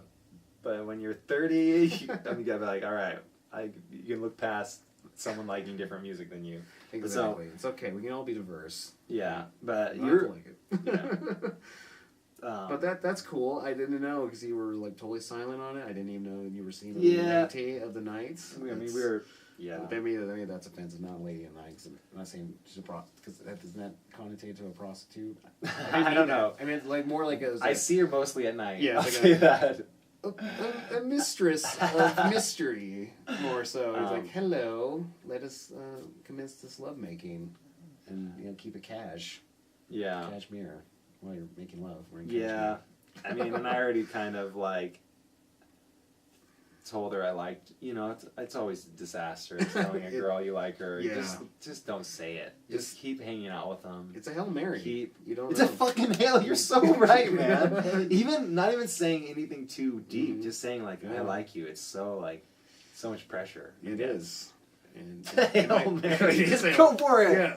Try, man. That's why I haven't had many touchdowns as far as relationships go. I can get I can get laid sometimes because of music or whatever, but I always feel like if I feel like I can't be myself, I don't want to date them, and then when I am myself, they don't want to date me a lot of times. So that's okay. That's happened to me more than I can count. So it's more so of that than there was actually someone you cared about. I guess that's the game. And maybe it's even more so now with like I was saying with this movie The Lobster, where it can be dating now, I imagine, because I am married a little bit. He's married. I'm married. I'm tied down. Got the ball in the chain. He's a married man. I was gonna bring that up. Yeah. Well, I like it. I was trying to skirt under it. We don't have a normal marriage. Like it's not like I think it was like a stereotype one. It's not like that. It's not like picket fence. Just boring. Dude, no, Hillary's amazing. Yeah, you guys are such a great couple. Thanks. Like, you guys are awesome. She's an amazing artist too, of course. She is. She's a way better artist than I am. She actually has more. I think. I'm not saying I'm a bad artist, but she has the gift of having connection to the place where art comes from. If I could put it in so many words, so she can just totally just get into it. It's like I don't know. I'm impressed by her every day. I mean, she works like a motherfucker. She's prolific, and I wish she'd get out there more. She's the most prolific, dude. She's like the most prolific painter I've ever met. Me too, but I don't know painters, but yeah. So many paintings, and they're all awesome. And it's so like. It's like butter to her or whatever. You should see some of her latest work. You'd like it. She's like I don't know. She's hitting another level. I'm just impressed. She doesn't spend all that time taking all the pictures to get on social media, doing all that. She just makes art, and She actually hates that. I actually had to force her to take pictures. I was like, you should try to promote a little bit, show your stuff. She was told she just wanted to hermit, and it's like she's like, I'll have them be shown when I'm dead. I was like, yeah, that's great and all, but maybe I think people enjoy because you've come over and seen some of them, and other people that have seen them, she gives paintings away too. She's giving a lot of paintings. Yeah, she's giving me 2. Yeah, fucking. She'll probably give me, which I'm okay with. We're starting to get piled up. I'll come over, dude. Next time we do this podcast, I'll come over and I would love to take any. We'll commence a painting. Dude, it's so awesome. I mean, they're worth. Just so much money, you know what I mean? They really are. And it's just I get that too, though. No, I know, not at all, dude. I get that too, just not wanting to do any of that shit at all. It's tough. It takes time and everything. I mean, it's I always think of it's like a World of Warcraft character, and your character gets pluses on the fishing when you fish, and when you know Right. you breathe underwater, it gets better breathing underwater, and and that's what we're all doing. And it's like if you want to be an artist, like you're not. I want to be really good at marketing myself, or I want to be really good at being liked by people and having people like my stuff. Like that's so separate. That's such a different thing, you know. And that's a like a lot you of can't artists, think of like yeah. Martin Scorsese just like tweet like check out my movie. Right. It's like a different world now, and it's They have different. they have people to do that for Yeah. them. Like when you're at that tier, you can be like, you take care. I'm just doing my thing, which seems awesome. But yeah, it sucks for struggling artists or new artists to try to self promote. I think I know it took me a long time to show anyone my work. I just scared. I don't know. I think that's natural. Which like that's why I've always admired you, because you can just pour yourself into and show people, and that's like it's beautiful. I wish I could. I try to do that more and more, but it's been a problem for me. But I'm trying to work through it. So, but it's good to be around people that do have those things that we lack, and then it inspires us, and then we can like, Dude, thanks, man. Same back to you, man. Totally. Yeah. No, seriously, dude. Yeah, you're fucking awesome. You do a lot of things too, which is cool. You gotta. In doing the podcast now, it just adds to your renaissance-ness. Renaissance. Well, this is man. easy. It's like everyone knows how to talk, So it's like just if you. I mean, I'm only having people I like talk. There's people that I can't have on, and it's no like offense to them, but it's like I can't. We have a relationship. Offense to them. We Offense have to all of them. We have a relationship. We don't have the kind of relationship where we can talk for an hour easily. Right. You know what I mean? Yeah. It's like if I don't have that, it's like. Or some of these friends also too maybe like monotone. They don't really like fluctuate, so that could be a problem if you're doing. Maybe so. You don't want something that's very. I'm kind of monotone. Well, mostly due to getting like artists or comedians Mhm. or musicians or poets. Right. Not. You don't want Nothing against people that don't make art, Yeah. but it's just like that's sort of what I like talking about. Or I actually would have been on. I asked him to have come on just because he'd be good. super knowledgeable about pop culture. That's who you want to talk about, with like movies and stuff. So it's just he has like autism with it. No offense to like autism spectrum. It's amazing and powerful. I actually think I'm somewhere self-diagnosed, but I think I'm somewhere on that spectrum. Not the good stuff, not the smart kind of like stuff. Aspergery. Yeah, I think I have an Asperger's. Aspergery is probably such an I'm- offensive I- term, and yeah. I don't mean it to be, but like Let's just be. when I watched Community, I wanted to relate with Jeff, Yeah. but I related with Ovid. Yeah, for sure. Me too. I think the And main Troy, like both of them, kind of like having like the child wonderment and the Aspergery thing. Yeah. Oh, poor little guy's got a thorn in his paw. All right, that's what that sound is. Yeah, we're not getting like BJs over here or anything. Just hearing licking noises. It's a dog. That'd be a licking his whole paw. other show. That would be awesome, dude. You're just talking while you're getting beat. That's horrible. There probably is a podcast somewhere out there that does it. Like it's a Howard Stern style thing. Howard Stern Dude, probably does that. We don't even know. I'm sure. One of the dude, totally. One of the most ridiculous. Whatever. I don't want to talk about that. Okay, we can retract. Um, You can record it or you edit it out. That's the beauty. no, it's just a silly story. But we're going so. Did you hear like DC did Rebirth? Do you know about that at all? Do you read comics at all, or do you know what the I new am 50 behind on the new stuff, so I'm gonna be totally ignorant. But Do you know what the new 52 is? Yeah, I know. Okay. And I have not read any of the new 52 stuff, which I wanted to read the Justice League's dark stuff, especially because I do love like the magic characters in the DC universe. Yeah. But yeah, go ahead. Oh well, just know it's DC just did a Rebirth, and basically it's not erasing New 52, Mm-hmm. but it's going back to pre-52, but they're keeping the New 52. Interesting. And the reason, like, the universe... Spoiler alert if you're going to read DC Rebirth, Yeah. but... and it's Jeff Johns. This is why I wanted to bring it up, is because Jeff Johns is moving over to the cinematic universe. So this was, like, his last comic book he's going to write for a couple years, and he's basically going to go fix what Zack Snyder did to the cinematic universe. Okay. And he's going to turn it into a DC universe, which it is not Good. right now. Yeah. It is just its own dark, seething, smoking, thing, whatever the hell Zack Snyder. I know I didn't whatever. But so DC Yeah, Rebirth. cool.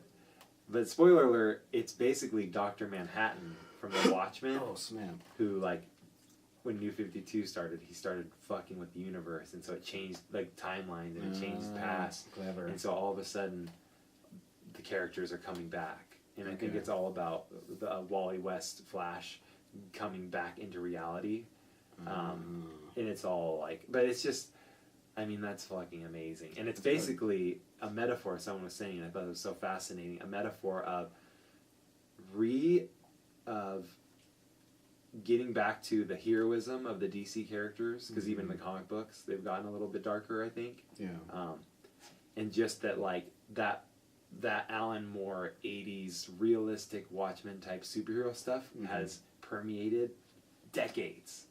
It's permeated decades of the way comic books are written, and it's turned Superman into someone he's not. It's turned Batman into a murderer in this last movie. Oh yeah, he killed a lot of people. So but no problem with it.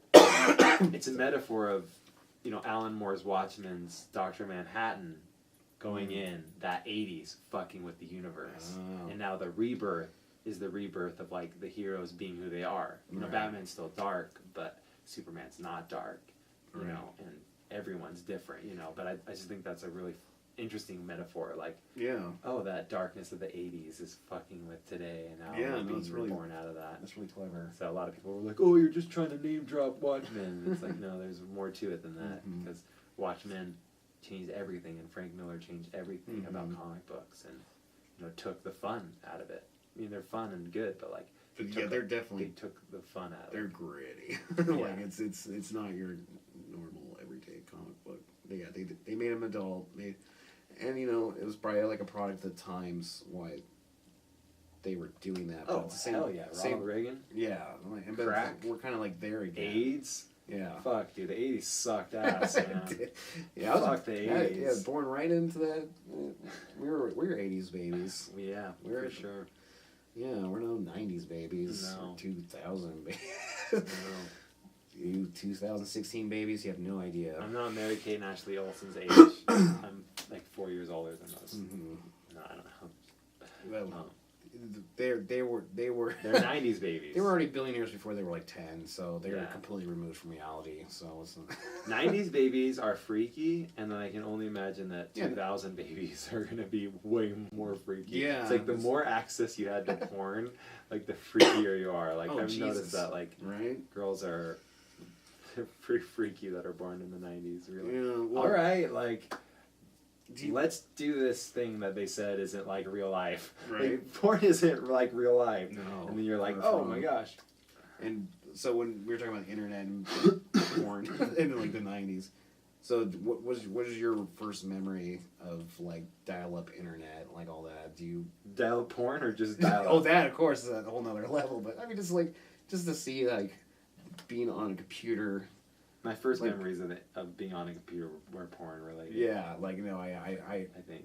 Disclosure, I looked at porn back in the 90s, and it was terrible. If you didn't have that, you'd have to somehow maybe sneak a mag from a brother's or a friend's brother, or a dad or something like that. You access today for porn is it's just you can get on your phone or whatever. Oh, yeah, it's great. It's totally we're gonna sound like old timers, but in our day, it was a real.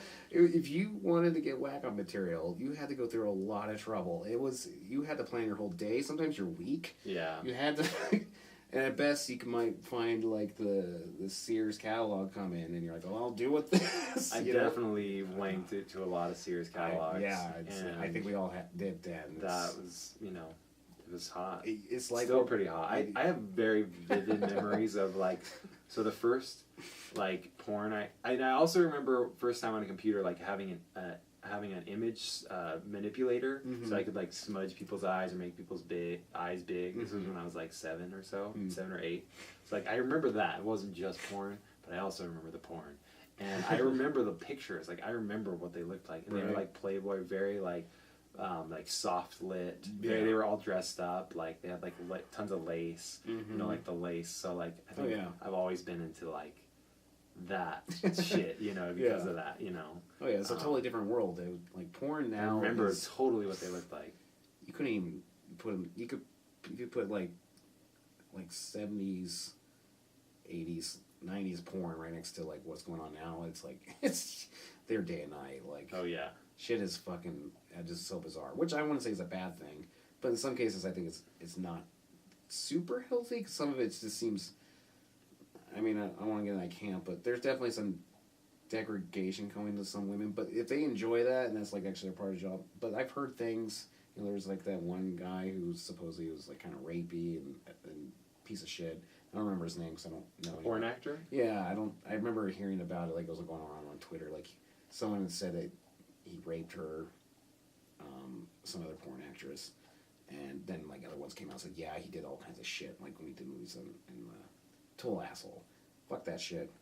But like, you know, consensual, getting paid. Yes, very fucking fine. I have no problems with that. But there's like the stuff that seems more sketchy. That's like, you know, like I saw a documentary about this, and I don't know. Hot Girls Want It? Maybe that was it on Netflix. Yeah, I think that was it. You know, and like it's just like dudes just can get on Craigslist and it's like, you know, oh, I'm making a porn, getting some bitch. Yeah. You know, like meet you on a field or something. It's like that's that shit's sketch. And that shit's just floods the internet and makes money.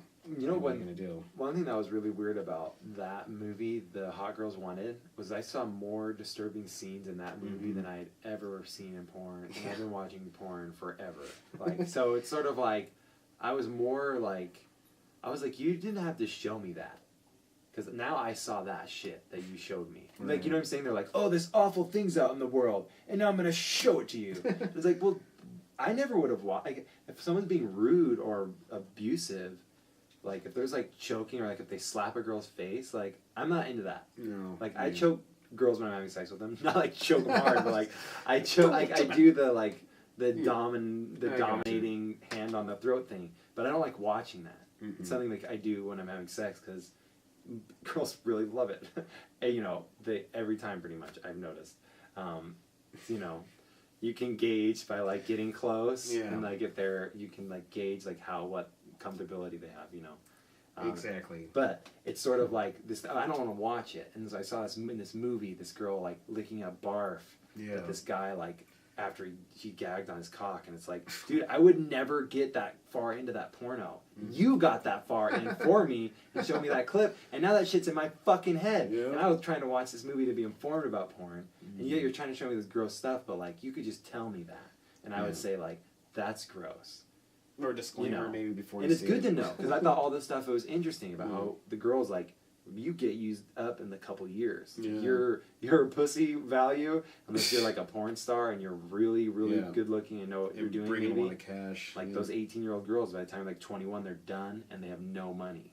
You know, they burn through all the money, because it seems like a lot at the time. But it's like, if you get paid $1,000 per porn scene, that means you have to do like 30 porn scenes to make kind of a...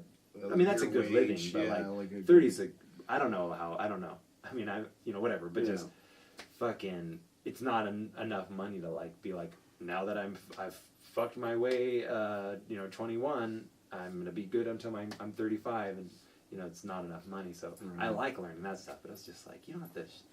This was like, why are you showing me that shit? Yeah, I don't want to fucking see that. I actually think I violent blocked out sex stuff. That's because that's the same movie we saw. I think I blocked that out, and now you bring it up. I think it's just start remembering. It's like, oh man, yeah, you're right. Now I brought it up. Now I Rashida Jones you. Yeah. Now everyone sees or listens to this is going to go watch that movie, and they're all going to be horrified as well. It's pretty. I mean, those scenes are really bad. You throw the seed out there.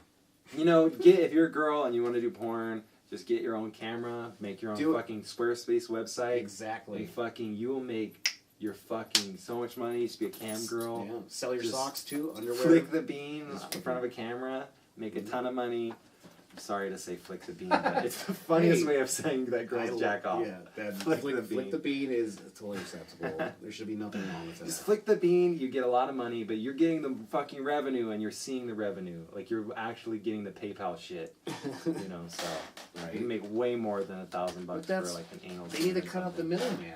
Like, This is the. It's what Louis did. Exactly. You gotta Louis that shit for your pussy. That needs to go across the board. Everyone needs to be run their own shit. I think this might be the new age of where we don't need middlemen and management and stuff. Group thinking, group working, much more effective than like the Kickstarter, dude. Yeah, all that kind of shit's crazy. That's how I think that's how they should make. We should actually make feature films now. Like we should do. So you basically say, okay, I want to make this movie. I need this much money. If you give me like $7, you bought yourself, or whatever it is, $10, you bought yourself a ticket to see it one time at least. That's right. And then if you said you had enough people, oh yeah, I'd watch that movie. It does some of the autofocus shit, but well, and then it makes this weird noise like bing, zing, bing, bing, if you move around. Okay. So there's some podcasts that have a lot of them. Zing. Well, it adds flavor to it. Flavor it up. A little texture. Flavor is my savior. I don't know what that means, but I just wanted to say that. So we were talking about the tape, the card ran out, the memory ran out, but we were talking about movies. Kickstarter, yes. Okay, yeah. So like the idea was, this has probably already been done, but I'd like to see it more. So if you're a filmmaker and you have an idea and a concept for a movie, make your like Kickstarter thing, and you know people can donate to it, but you could just have everyone donate the money that would be for the ticket, and they just have their ticket already purchased for this movie once it's out, and and then put it out. They may break even just with the tickets they got, but if more people purchase tickets for it and watch it, and like say it does well, then it's like a win-win because you just make money and you had it funded, and you don't have to go through the middle management like a studio or some shit. The distributing, that's a whole other thing, but I mean, I don't know. Things are changing so quickly. It seems like more people are into streaming than actually going to theaters because, like I said, it's like most of the time people are coming out for like the big Marvel movies and stuff like that. And everything else kind of just like does okay or tanks. It does really good on video on demand. Yeah, exactly. Make a lot of their money. Exactly. So they can make return that way too. So, just a thought. Just like to see more of that. I want to see more good movies. Yes. So when they're making Lullaby, the Chuck Palahniuk movie, that's right. Kickstarter. That's right, and that's awesome. I love that book. Really cool. So it's a great book. That's the one where the witch flies around, right? Mm-hmm. Is that the great? Yeah. I think so. Where the guy's name is Oyster. Yes. Yeah. Yes. That'll be a really good one. I was trying to think of the other one I really love that he did. No, I guess it was a while ago now. I have it in my bookcase, and I'm trying to remember the name of it. It was after Lullaby, and it was about it's so freaking bizarre. Time travel, but you time travel through crashing cars. And, what? Yeah, and it's filth. I think not filth or fuck. I know what you're talking about. Do you want and the book cover has meat on it and stuff, or pieces of it looks like anatomy art. I know what you're talking about. Do you have it? I have it somewhere, but I don't know. Yeah, that book. James Franco just optioned it. He did? Yeah, he's making it. Okay, I'm not surprised. It's a really bizarre book. He would be. It's kind of gross. That's supposed to be his best ones. I think a lot of people said Rant. Rant. That's what it's That's called. it. A Rant. lot of people say that's his best book. It's really good. It's bizarre. Actually, I need to read it again because I read that 7 years ago, I think now. But yeah. Yeah, I one time looked up on Reddit because I stopped liking some of his books. Mm-hmm. I didn't like I liked the short stories in Haunted, but I didn't like the story that connected them all. Mm-hmm. But then a lot of people on Reddit did like it. But it was just this whole thread what's his best book, and a lot of people are right when Haunted came out, everything after that. Mm-hmm. Everyone's mixed though. Some people really liked this, some people really liked that, but Rant was bar none the one that people said was the best. For sure, it's great. So I need to check it out because I know it's supposed to be crazy. It is. It's really bizarre. It's when you're trying to paint a picture in your head. That book I felt it was almost like I didn't know if I was painting the right picture. I guess I think I'm getting this. Maybe I'm not that smart, but there's time travel stuff in it, but it has to do with car accidents, which is a really cool concept. That's interesting. And it's there's a lot of he does it very descriptive thing about gross stuff. Yeah. And there's like stuff about boogers a lot.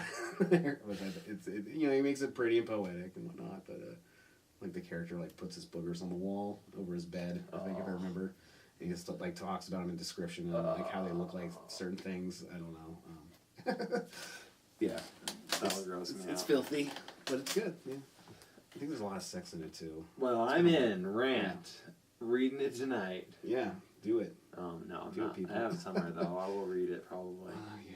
Yeah, I mean, I'm not saying like. I mean, it's also like when you associate certain things with like age group. It's like I associate Chuck Palahniuk with like being a teenager. Mm-hmm. So it's like I don't like. It's not like I don't like his stuff anymore.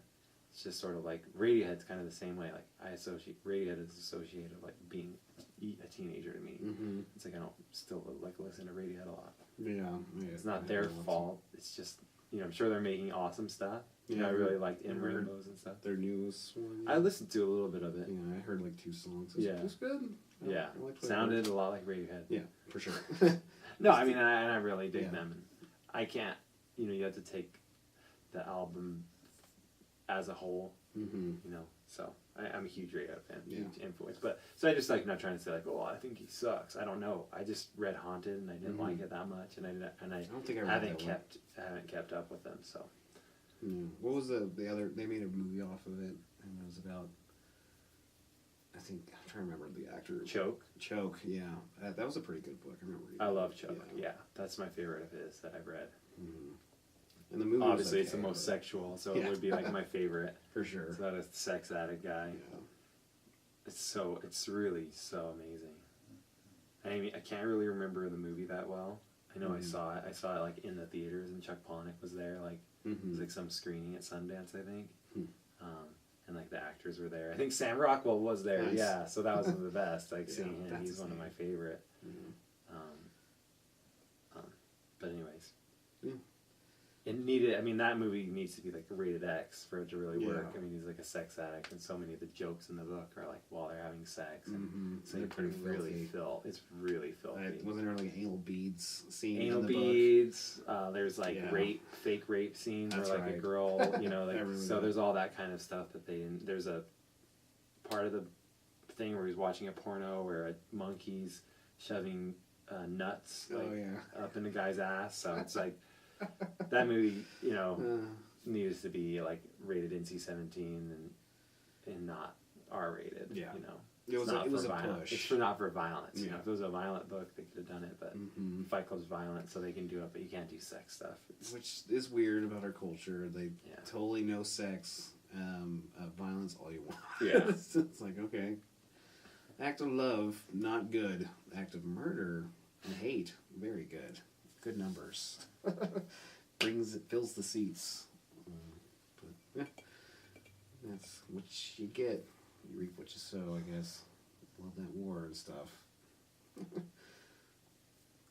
Wait. I digress. Oh yeah, no, it's true, man. It is like so. It's so crazy, like, and even something like 50 Shades of Grey like mixes the two. Right. You know what I mean? Where it's like, okay, we're gonna be really sexual. That's why like I loved like when Magic Mike would come out in the theater, and I was working there at least when the second Magic Mike came out. Yeah, I think I was just working there for maybe both the first and second. I don't know how long they were made apart. Yeah. But just when the second Magic Mike came out, and just like so many fucking women. Yep. And they were like horny as fuck walking into the theater. Like they were so excited. And it was like, yeah, fuck yeah, that's awesome. They should totally have that kind of a thing, Yeah. And it's like, I mean, I haven't seen it, but Channing Tatum's awesome, and I'm sure he wouldn't like I'm sure it's not violent, you know what I mean? Yeah. It's like 50 Shades of Grey. It's like, why not have sexuality without violence? Why not just have like something that women get? And men don't even really get. You get it inside the violent movies, like big tits and ass. Yeah. But it's like, there's no like movies like Wild Things really being made right now. You know what I mean? Or like Showgirls. Yeah. I don't know. Yeah, I just think like there's room for, not that those movies were good. No, but just. But like, yeah, I know what you mean. It's weird how sexuality is this how it's such an off topic thing. So yeah, HBO is awesome. Like, Yeah. they do pretty good with that. It's good TV. It's not TV, right? Is that their slogan? It's HBO, yeah. That's right. Fucking Game of Thrones, bitches. Fuck. So good. Yeah. Spoiler alert. Spoiler alert. Hodo. It's so sad. Oh, Still, that was pretty sad, yeah. Still, but I have a theory. I'm going to say it now since you can... It's being recorded. It's a theory! It's a theory. We can't theory alert. I mean, it seems like an obvious one that Hodo is not... We haven't seen the last of him. He's obviously going to be turned into a White Walker. Yeah. Now. But if... Or white, right? Yeah. Just the zombie version. Right. But I think he's still going to... I think they all have some sort of aspect of themselves still within them. Like, because it's a magic thing more. It's like a virus thing. You know, they're magic zombies. They're not virus zombies. Yeah. So it's going to come to the point where either Brandon's going to be able to change him back or some because now that magic's in the show, like all bets are off. People can come back from the dead. You know, they can. This is everything. You can do whatever. Yeah. So I think. Well, either it's going to be the last season or the second to last season. Hordo's coming back. He's not gone. I mean, it was sad, but there's no way they're not going to bring him back. He'll be a zombie at first for sure, but he'll yeah. That'd be interesting. That'd be interesting if Bran could change whites, or he can around, or since he control already them. Since he can already control him before He just turns Hodor into what Hodor was anyway. It's just his little slave. No, it's kind of true though. I'm kidding. He did it for the. It was so terrible. He did it for the realm. He did it for the realm. It was selfless. Humanity. Yeah. That's what's on the line. Not just your high garden, your castle. Mm-hmm. It's all of humanity versus. That was so interesting. The Children of Men made the White Walkers. Mm-hmm. That was very interesting. Yeah, no, I thought that was. And I know there's a couple people I know that they like the books, and since it's surpassed it, they get kind of upset if they build an idea of how it's supposed to be. Yeah. And they're just separate entities. This is how it goes. I mean, books are meant to be books, and movies or TV shows are meant to be those. So, especially the last two seasons after the fucking the Battle of King's Landing or whatever, the big one with all the boats. Yeah. After was that at the end of season 3? Or was that in season 4? It might have been in season 4, but yeah. But after that, they've totally deviated off the books because after that, he added a lot of characters and a lot of new stuff. They're not even going to address because, it turned into something way bigger for him. But it's like at the same point, that main story that he originally intended is still there. Right. So it's like that.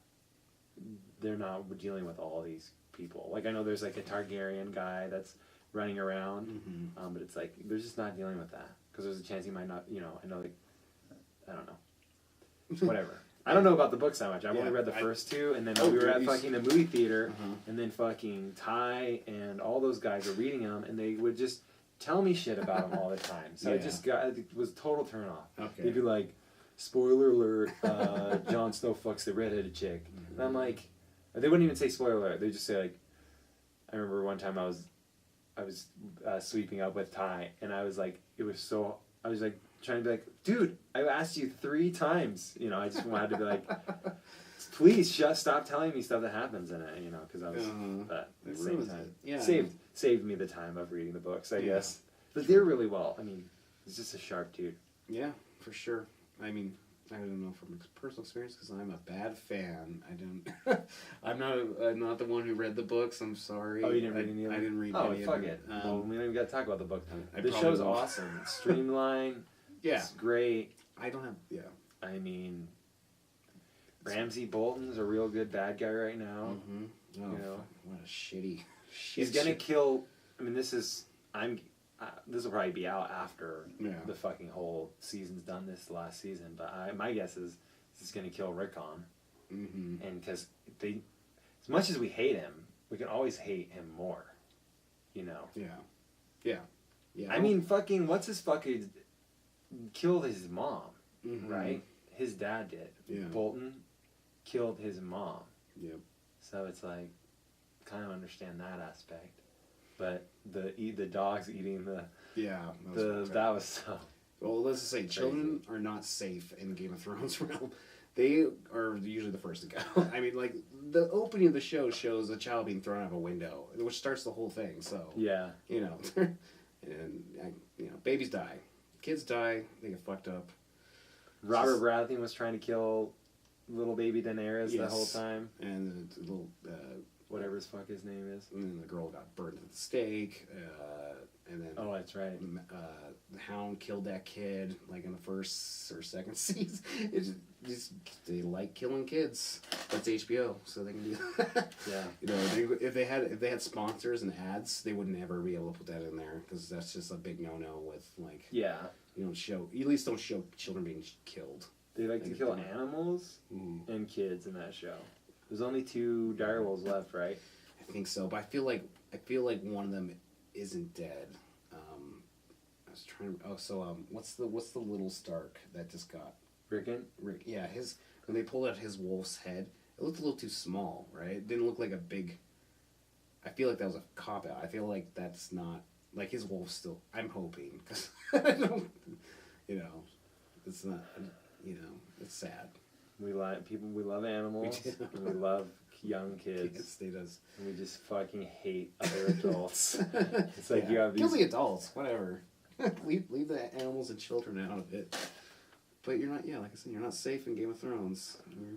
It's the game. It's the Game of Thrones is kind of like The Wire in a lot of ways. I see a lot of not only because Carcetti is in both, and I have a theory that actually he's the same character. That it's somehow like it's like a time onion thing. They're like coexisting at the same time in different times. They have similar kind of ways about them. They do. They have the same haircut too. I think that's the constant. He has the same haircut. Everyone else has like medieval style hair. No, Carcetti, same guy. It's his outfit's different. His accent. Oh, Carcetti. It's really bad. But yeah, that's great. Yeah. Shit. Got how many more? 3 left now. It happened so quick. 3 more what episodes? Yeah. And then 2 more seasons after that. That's they're it. Thinking they might. I don't know. I think they're gonna do 9, dude. 9. Yeah. I can imagine 9. This is episode 9. Episode 9. Dun, dun, dun. I could see them doing 9 just because so. Maybe shorter seasons, but it is really coming to a head. You can kind of tell there's like not much they can do. Like they can only have Daenerys fucking be over in the east for so long. They tried so hard. Like she can't come over yet because it's like and it makes sense because that's going to be the culmination. The White Walkers and her. Yep. I hope they're separate seasons. Maybe it'll be cool if they come at the same time. Yeah. But Daenerys is our Sarah Connor. She is. She was a lot of ways. Connor. And the remake, or not the remake, but Synchronicity number 5, maybe so far. She is our Sarah Connor, I think, in a way, and I don't think she could play the real Sarah Connor. Nah, you know what I mean? But she's just our like this generation. She wields dragons and shit. Yeah, and that's kind of where I feel like it's going. It's just all the bickerment of power and the men and the masters and slaves. All these things are like really good, large story arcs and part of the human condition and all that. But the whole fact that the White Walkers are just like inedible and it's being done, that like that's where it's gonna come. Everyone's have to put aside their bullshit, and they're gonna have to either fight together against the White Walkers or all die together. And that's kind of like I think that's the point of this whole, even like the books. Yeah, I feel like that's what he was setting up for it because even like the first season, like you see the White Walker like once, right? Like at the very beginning, it's the first thing you see. It's gonna be probably one of the last things you see. I mean, I feel like that's where it's,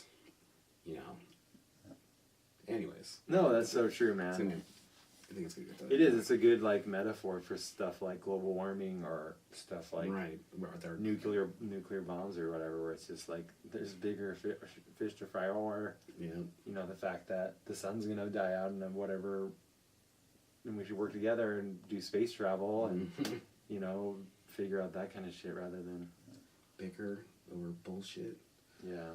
See, like Hillary Clinton's probably going to be our president. Ugh. She's going to get into. She's already been. She's going to get into the a lot of Illuminati lizards already sworn her in like months ago.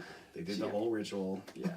She got sworn in when she lost to Obama. she's like, it's my turn next time. Yeah, they totally. It feels like that. They feel like they just choose. They may even have some weird game that they do, like some rich elite weird game that's very like Foursquare. Yeah, something like that. Something that's, and maybe they even kill people. Or Twister. Yeah, they actually do play chess with people, but they're all like homeless people. Oh, dude, that one. Execute. Dude, if you want to give a rich guy a boner, just have real life people playing the chess pieces. Yes. Pay them a really shitty amount of money. And then when they get taken out, they actually get taken out. That's what they like, the blood spilled at the end. And then they take that blood, gather up for Moloch as an offering, and they gain more power because we're talking about the lizard Illuminati. The people who are the kings are like, thank God we don't die, we just surrender. Yeah. Kidding though, like I'm not really believing in lizards. But Yeah, they might do. It's a metaphor of like it is of a group of people that are gonna get their way no matter what. Well, that's the thing. Because we probably have this happen every 1,000 years, but that's always the same thing plays out. They try to restore power and control and a populace, and then it just all falls apart. And then there's revolutions, and then there's other things. But then another dictatorship comes in. So hopefully this time around it's not another dictatorship. We actually like get our shit together, actually make like the planet livable, and respect the sovereignty and liberty of every single individual. Because that's a real problem right now. Not enough people actually respect that aspect. Like they like go, oh, I'm freedom and all the things about the Constitution and this and that, but yet they don't because they speak otherwise. They want to like that one guy said he wanted to sterilize women who got on Medicaid. Like this, anything like that where it's like you think people should be doing something, you miss the point. You only should be concerned about your own shit, not other people, unless they're directly affecting you. You know, then that's they're in your orbit. Then it's like deal with it. But whatever anyone's. I think freedom to them is being a white guy with a burger and a beer, and I get to do whatever I want, but you don't necessarily get to do what you want. Yeah. But I do freedom for me, motherfucker. Yep. And that's the problem. Because if you think that way, you don't deserve freedom at all. You just don't. You should probably be executed. Harsh, I know. I don't really think that, but you really, you know, it's a tough pill to swallow because you want to make everyone happy, but you also don't want to be offended. I understand people are like so offended now about everything, and it is tiresome. It's too much energy. I can't keep up with politically correct stuff anymore. It's just, luckily I haven't offended. Like you can't even hate the Jews anymore without people coming down your throat. I know, right? It's like, come on! I mean, can we just bring that back? I mean, it's been a while. No, it's the hot thing right now is Muslim hating. That is the hot ticket. And people of transgender, also known as dark Jews. Yeah, Muslims. But you know that funds wars and stuff is like the racism is. It has to be there to sell. It's really nice when your bad guy looks when they look physically different than the majority of the people in the country. Yep. You know, it's very easy to be like, good guy, bad guy. so black and white, no pun intended. Yeah, it's just like, it's crazy, man. I mean, that was like after World War II. We're like, all right, we're not gonna no more fighting whitey. Let's just Americans don't give up. No. Yeah. Well, they did care about like Vietnam and stuff like that, and I think a lot of people care about Iraq.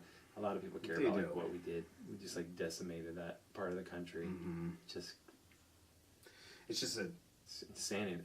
Just think about like going in there and just fucking sniping the fuck out of all those guys early on, instead of being like, well, we're gonna blow up your fucking country and then we're gonna fucking keep it. It's like, well. Mm-hmm. No one likes you anymore because you blew up their fucking.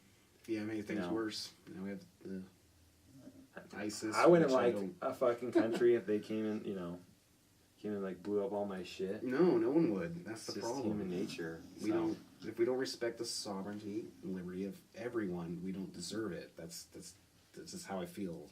It's a very ultra libertarian like view. I know, but I just can't help it. Like that's. I think people should do what they want to do as long as it's not harming anyone else and everything's consensual. We're fine. That's like it seems super simple, and I know a lot of people people say, well, if people do what they want, they just go out there and rape and kill. It's like, well, maybe you would. Yeah, maybe you would. But you would be breaking that law still because you're affecting someone else's will. So technically, you're in the wrong. But if they want you to come kill them, then it's fine because that's consensual, or whatever it be. But consensual murder. And that does happen. There was a guy in what was it, Germany, who like sold himself to a guy to get killed and then eaten.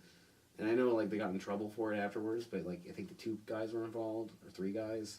So one of them contracted these 2 other guys to kill him. So and then they were going to eat the guy after they killed him. And that was they had contracts. Everyone wanted to do it. They were all in on it. But that's weird. That is weird. But hey, if that's what you want to do, then all to you is keep it out of my way. And other people, keep that. You murder in the house. You get eaten inside your own house. You just don't eat people in public. Exactly. You don't need to see that. Private cannibalism. Mm-hmm. As long as it's consensual, Consensual cannibalism. Consensual cannibalism. That's that tongue tie. But yeah, I don't know where we're going with that. That's a weird segue. Well, we were talking about lizard people, which brings us to us when we met. Back to the beginning. What were you talking about? You were saying I was talking. Oh, we were talking about violence and war and they don't of course they don't want you boning in the bed. They don't want you to know that you've got free fun. Mm-hmm. You and your lady or whoever. So it's just like, and that's a whole thing too. It's like it's a whole system designed so that you're never satisfied or happy. Right. I mean, it's 100% runs on the need to not be self-sufficient or like self-satisfactory. It thrives on that. It needs you to need them. Mm-hmm. It's built into it. I mean, if you have a model or a business model or social model that needs, if you had your fulfillment, you wouldn't. So like say, like our phones for instance, which are totally obsolescence to a T. They like shit after like a year or 2, maybe 3 tops before they start crapping on you. They built them actually to last and work and have like interchangeable parts. You wouldn't need to buy one very often, but that's just how the models work. They have to have infinite growth on finite resources and blah blah blah. Preaching to the choir, you already know this. Well, someone who's listening might be interested too. So maybe of our crazy talked about this conspiracy ideas. Dude, planned obsolescence is it's not a conspiracy. So fucking real. That's real. That's a real thing. That's not a fake. That's not even a debatable. So that's like literally a business model.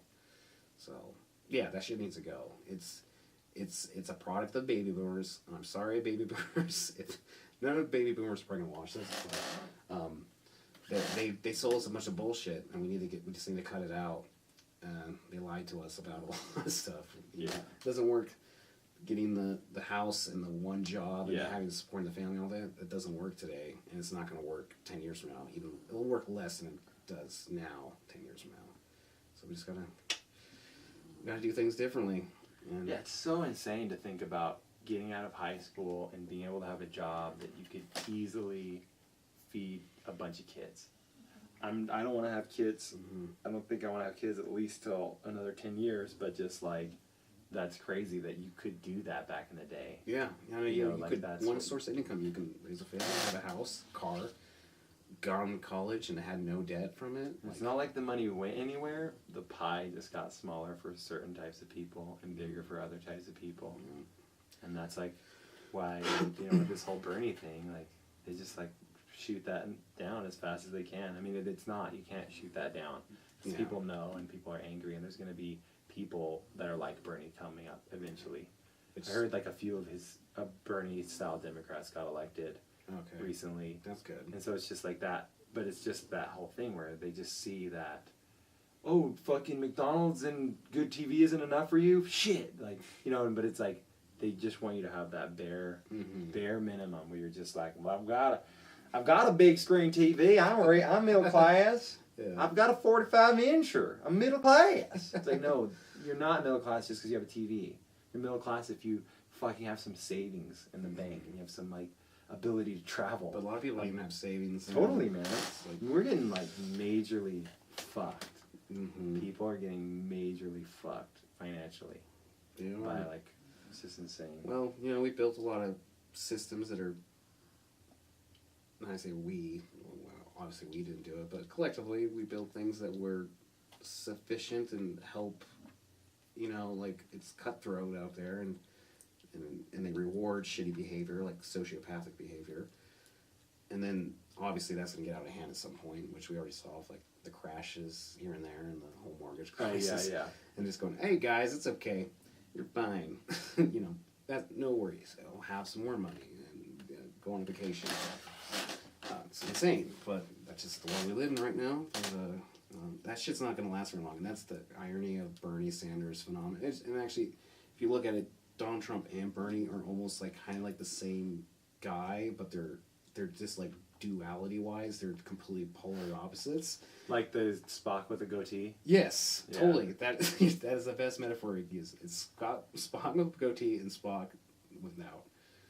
And obviously, evil Spock is Trump. I mean...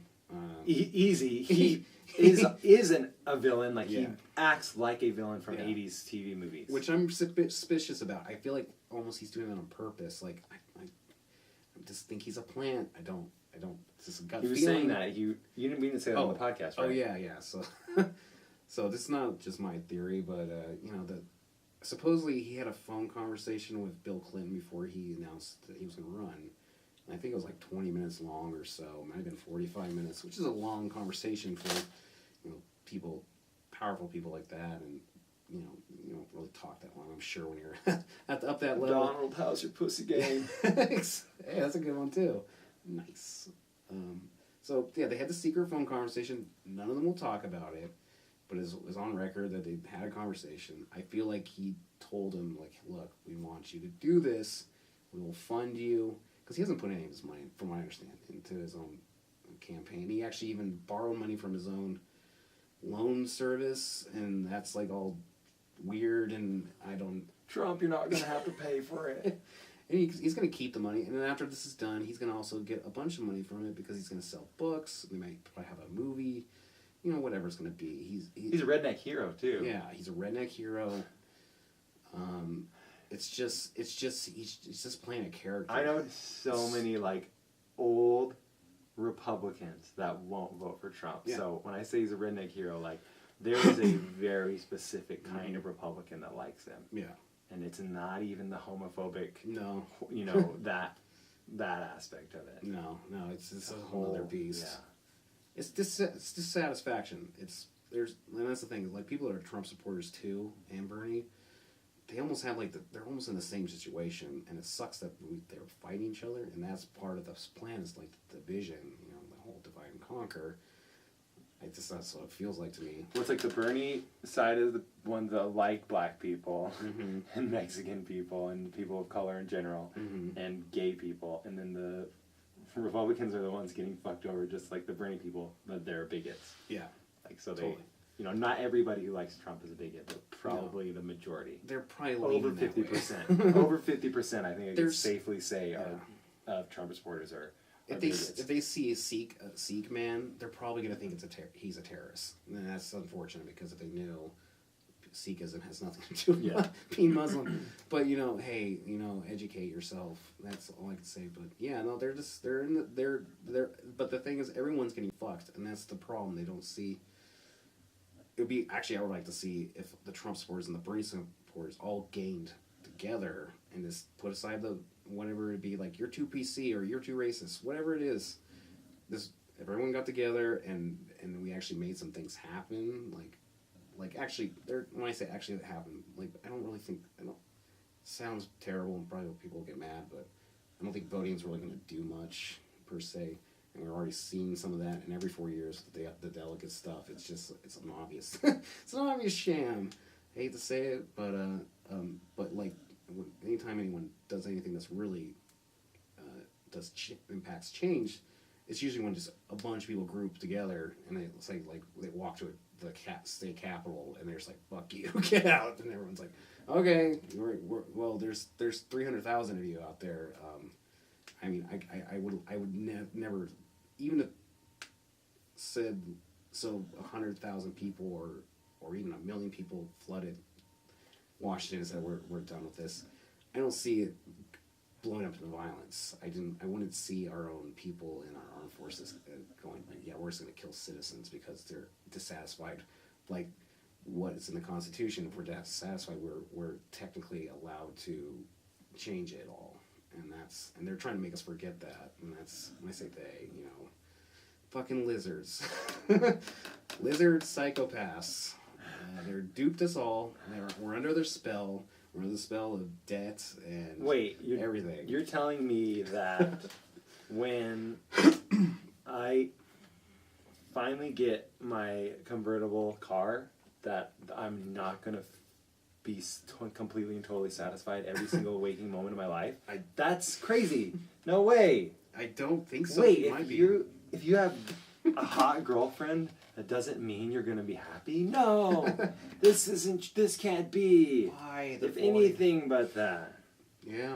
No, it's a big carrot on a stick. It is. We've just been duped, and that's what I like about things now, and we're seeing a lot of, and I've talked to you a little bit about this like thing I've been working on, and I'm not going to talk too much about it, but the idea of like chaos theory and black swans, and so Donald Trump, Bernie Sanders are black swans, and I'd like to give a brief description on black swan theory. It's a mathematical thing. It's basically resides in chaos theory, and a black swan basically it came from the phrase of, I think it was like during the 1700s. There was a phrase like basically like when pigs fly. It was like when you see a black swan, it means like it never happens until someone actually saw a black swan, and they're like, oh well, shit, then it happened. So that's where the reference comes from. So black swans are something that gets introduced to a system that's predictable, and everything goes like it's supposed to. But the black swan comes in and it just throws everything off. Good or bad, it can do both. It can be negative or positive black swan. There's a lot of positive ones. It sounds negative because it has like black swan. It sounds like a black metal band, but so Bernie and Trump are both black swans, and I think that's really interesting. They came out of nowhere, and they're both like super powerful. Like they're invoking more people than like Hillary Clinton is. Oh yeah, she's sure. obviously going to be the president. Hail Clinton. Don't blame me. I voted for Kodos. But yeah, so I don't know where it's going. I am a woman, and how can you let someone like Trump become president? Cool, really good brownie points. Right. Awesome. But yeah, we're at a weird point. Things are so freaking bizarre, and they're getting bizarre faster, and that can be not because of our technology and information age is quadrupling in speed, but that's Porsche. Jumping Jesus there, yes. Yeah. Go back to Roberts. It's totally coming. It's that, so it's happening, and when we have quantum computers, it's even get more bizarre, but hopefully we have our shit together before then. So wait, what were you, when you brought up the black swans? Oh, so just that, I don't know where I was going with that, honestly, now. Maybe you already went to where I might have gone there. I was just trying to explain what it is. So black swans, they're just good, but you were talking about chaos magic. So yeah. Black swans, somehow they're related. Okay, so I think I was gonna go with this. So yeah, right now I think we're in that period. So it's like being at the event horizon of a black hole too. We can't see everything going ahead of us, but we're like quickening to it. But yet it's getting further away from us, you know what I mean? Or like, I guess the expansion of the universe would be a better metaphor. It's just really weird, but it's exciting too. And I just think we need to all invoke more of these like black swans and bring them out, because it breaks down the systems. Because once they do... Are you a black swan, or do you know a black swan? Sorry. Exactly. That's the key. And I think if we just do it in our daily lives, and if we all got together and just like actually did shit. You know, look at things to change. It's a great nickname for gay black guys too, a black swan. Hell yeah. You know, like there's the bear for like the really hairy white dudes. Yeah. It's like, I'm into black swans and bears. You may have started it now. That could be. It's a perfect name, you know. It perfect is. name. I like it. It's pretty. Okay, so Robert Anton Wilson is an author, and this goes to going way back. We're going back in time. Yes. To like an hour or so ago, when I met you and you were talking about lizard people, and you were talking to someone else, but I was like, I know this, and I asked you, I said, have you ever read Robert Anton Wilson books? Or have you ever read any Robert Anton Wilson book? And you just showed me your tattoo. I think that's all you said. Yeah.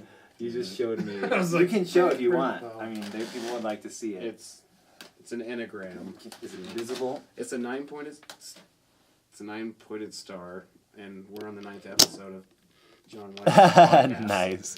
So it all comes full circle. and I'm finishing up my 9th album. Yeah, it's all. I make albums. They're 9 album song cycles because I feel like 9 is. I mean, it's just a beautiful number. It's mathematical and it's mystical. Prime numbers are beautiful in general. There's it's magic. So Robert Anton Wilson. I asked you and you said yes, and that was sort of the beginning of when we're like, oh, we both are into. We're into the know. We're into this stuff. Yeah. This is a small no, but when you find someone, it's very interesting. So when I remember we started talking about that, I was like blown away. I was like holy shit, because like I honestly I could probably count on one hand how many other people have ever heard of him or anything else those other subjects. Well, that's why fucking Duncan Trussell's incredible. Like when I first heard Duncan Trussell, I was like, what? A comedian that's into this stuff? Yeah. Like it was awesome. And not only that, he's a genius. Yeah. He's a fucking amazing guy. Me and Hillary just saw him recently. Yeah. How was the show? Amazing. It was, okay, not to get deviated too far, but we can deviate. We met. Yeah. We were talking about Robert Anton Wilson. Now we're talking about magic. Now we're talking about Duncan Trussell. Okay, cool. Duncan Trussell, amazing.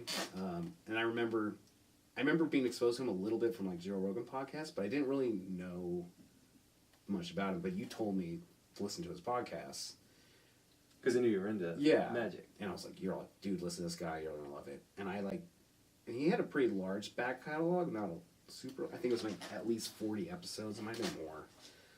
And I fucking listened to all of them. Did you listen to them all? I listened to everything. Yeah. Well, I haven't listened to some of his latest ones. I just but like you went through. Yeah, I binged. I binged the shit, and it was really good. And I'm glad you got me onto him because like he was in a strange way when I was going through some really dark shit.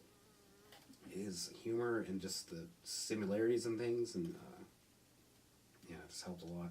But anyways, when we went to go see him in San Francisco, it was just a weird, especially after we saw him, it got more bizarre. Like it was leading up to bizarre, but it really got way more bizarre after. Before you tell this story, maybe we should preface just a little bit. Okay. About like what magic is. It's sort of like you think. It's sort of Harry Potter-esque. Yes, it is like, but it's not totally there. But it's in our world, in the real world, and I watched the video basically by Grant Morrison, and he talked about Robert Anton Wilson. He talked about Aleister Crowley. He talked about maybe a few other people. Yeah, and he talked about magic, and he gave. He just said, "Look, here's something to do. Here's like a magical thing to do." Mm-hmm. Don't believe me and don't believe anything I'm saying. He's like, do it. See what happens. You don't need to believe me at all. Be the scientist, basically. And I did it. I wanted to invoke. I desired something in my life, and I wanted it to come true. So I did what he said. I was completely like atheistic at the time, pretty much. Just like no, there's no. It's all just. It's all malarkey. Yeah, it's all I didn't believe in anything about there could be other consciousness, higher dimensions. Any of that kind of stuff was very much that. But I did this thing that he said to do, and then the thing that I wanted to come true came true, and it came came true the next day, and it was something that I wanted to happen for months and months and months and months, and it happened the very next day. And there's a lot of like, you could say, oh well, I went into such like a deep psychological point that I got the confidence to make that come true. Or you can say a million things. A fucking thing worked, and it didn't work before it happened. And that's so whatever it is, if it's there's some whatever it you don't need to know what it is. Like for me, I don't need to know the exact happenings of what's going on. Like, is it really magic or is it not magic? And Aleister Crowley has that great quote. I don't know where it is, but it's like, you will see you'll see incredible things. You'll see this is totally not, I'm butchering his quote. But you'll see crazy things. Mm-hmm. You're going to see lions. You're going to see visions. You're going to see crazy things. It's best not to attribute reality to any of them. Or like, it's best not to, I'll throw the quote up later. Okay. Yeah. But, that idea that you're going to see things, but it's like, to me, it didn't matter at that point. I was just like, it didn't, but my own personal, not trying to be like PC, I was like, holy shit, this is real, this is crazy. And then I've done, and that's basically it. So it is like it is kind of as weird as you think if you don't know about it. And I know for me, like when I first started kind of reading about it and hearing about it, I was like, this is so weird. Yeah. But if you want to learn too about it, just type in Grant Morrison Magic, Magick, or Grant Morrison Disinfo. Yeah. Disinfo. That's a good video. Yeah, that's where I first learned about it. And then about like a year or so later, I met you because you got transferred. You transferred from another theater. I did. And you were the manager there. Okay, so Duncan Trussell. I just think I just realized, like, if you have no context of what magic is, that's better. Then it's like it is totally. It doesn't. It's foreign. It's like because like it's a loaded word, and it kind of sucks about it because it's not.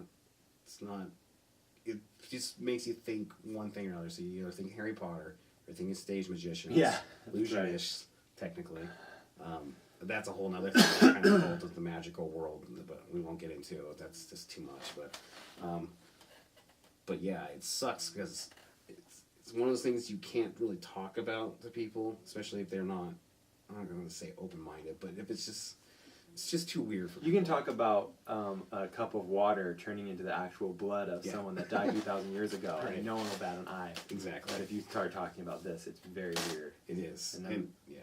And we had a huge smear campaign for a long time. The what's it called? The fucking where the Salem witch trials? No, I'm kidding. Yeah. Totally. Which was funny because none of them were probably even doing that. A good context for me of what, exactly. They weren't witches; they just got killed. But good context for me about magic, and one of the things why I thought it was so intriguing was because I knew that religious people hated it. People didn't even want people to read Harry Potter because it was like in a book and it's heretical. And then fucking scientific people hated it too. And I was like, wait, both these groups hate this thing. There's something to that thing. That is the thing. That should tell you. That should tell you that there is something to it. And that's what's good about investigating it. But yeah, like you, I had a similar situation where it was hinted at me, and then I had a friend, or it just kept on like coming around, and I couldn't not look into it because it just kept on poking at me. And that's kind of like actually the process of it. It's part of the initiation. And if you go through like an order, you have to do, their set initiation. But I don't think that's the point. And I actually think it's much better if you have your own self-initiation. It's much more bizarre. Like this things. You're talking about like people that get together, like like a coven, maybe. Yes, a coven or the Masons. But that's more Wiccan. Coven stuff is more like Wiccan. Right. This is more. Yeah, like this is very Masonic in a way, right? No, that's not. I guess we were talking about like chaos magic, which chaos magic is definitely in its own camp, and it's not Masonic. That's more deist. Masonry is. Yeah, okay. That's more structured and that's the thing is, and I don't know if you've heard of Gordon White. He's really good. He has a good podcast / blog called Rune Soup. Excellent. He explains the stuff way better than I could because he's pretty genius. But the thing is, like, those things were made up. They're not. Initiations don't need to be done like in a like the idea of having degrees and have to go do these certain things, that's just like pageantry. Like the real initiations that you get from the universe, that's the stuff that means something, and that's the stuff that's gonna be the most bizarre, because it's the most unexplainable stuff, like synchronicities and other things that just can't. You're like, okay, it's like for instance, when you were like, I'm just gonna try the sigil thing, and the very next day it happens. Like that was an initiation process for you. It peeked at you. And I was like, hello, and you're like, oh shit, you're real. And it's like, yep. Later, and you have to kind of like go back and find it and play around. Yeah, so that's all I was gonna say. It's really bizarre, but once you, I mean, it's not for everyone. I don't think it is. I don't think everyone even should do it. There's just people that I don't think are ready for it. It's the kind of thing is like trying to be schizophrenic without being crazy. It's kind of, yeah. If you have a really hard time with reality, it's probably like LSD. Yeah. I've never done LSD, but just, if you're on that borderline, don't go down that path. Yeah, if you're not well-minded already enough. I'm not saying like I'm well-minded or I was when it came into no it, offense, but people have different. Right. You gotta have a strongish constitution to deal with it, because it will reveal things to you and show you things that are so bizarre and unexplainable. It doesn't work with the rational mind. That's kind of the dichotomy of it, because we have magic sits in a unrational, or I like to call super rational, where it's technically so rational it seems unrational, where it's the normal mundane rational. It's like quantum physics, where like all the rules break down at that point and everything is what it is and goes wherever it's not. So yeah, it's fun. It can be scary. I've had things scare me, but I'm glad I went through it. It can be very scary. Yeah, that's kind of why I stopped. It happens doing it so much. We have our dry spells. I have it like incorporated in my life, but I don't really go out and do. I don't really do stuff. That's okay, and like we were. But I'm interested in getting back more into it. You will doing things like that. It happens. It's part of the process. I think I don't think you should be.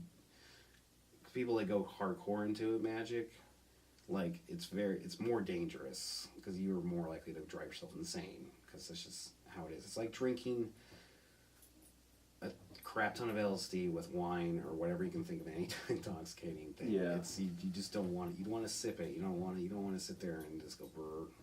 Maybe some people, like you're saying, Crowley, he was definitely someone who was hardcore and did all kinds of shit. He was hardcore in everything in his life. He pushed everything to the limit. Everything. Yoga, mountain climbing, he was a fucking hardcore dude. Even art too, he did a lot of that. So kudos to you if you can do that. I wouldn't advise it. I'd say anyone who tries to. If you do 9 things really well, it's alright to add. That's you're very good at managing. Exactly, it's the number 9. That's the magic. But yeah, what else did you want to? Oh well, no, you were just talking. So I think people kind of know what synchronicities are. They're coincidences that seem like they're more than coincidences, and they just might be. I've talked about a couple of them, but so you're seeing Duncan Trussell. Oh yeah, it's the crazy night. And you said everything crazy starts happening after the show. Okay, yeah. So me and my wife, we got tickets, because when I saw like he was gonna be doing his touring, I was like, oh shit, he's gonna be in San Francisco. I gotta go. And he actually added another night, because it sold out like really quickly. I wish I actually could have gone for the second night, even though it would have been the same set. It was an experience. So Duncan Trussell, he's into this stuff. He's seems more into of the guru system, but actually recently I was listening to one of his later episodes, and it seems like he's breaking away from that a bit. He's actually starting to go more to the magical push, which I think is great. Well, there's been times in the podcast where he's really into magic. Sounds like it. Yeah, it does sound like he has like moments where he's. But okay, so that's where I was going to go with this. So when he opens the show, well, he had an opener comedian who was great. I wish I could remember his name. And all that means to be really into magic is like doing practices, doing certain things. But it's like always, if you're into it, you're always into it. I think so. Like if you think about that way, that like when you make a song or you make a thing that's like a magical act, then everything kind of becomes magical, and that doesn't take away the weight of experience. To me, it just adds magic to the magic of my experience. Yeah. You know, so I'm sorry. Oh no, you're What's fine. like what is like fucking, you know, No. Go ahead. like, you know, Carl Sagan, you know, like if you want to eat a cherry pie or whatever, you first have to like invent the universe. So it's like everything you're doing is very magical. Everything you're doing is very epic. It's just we get blinded by it. So to call everything magic isn't to me a way of like lessening that word.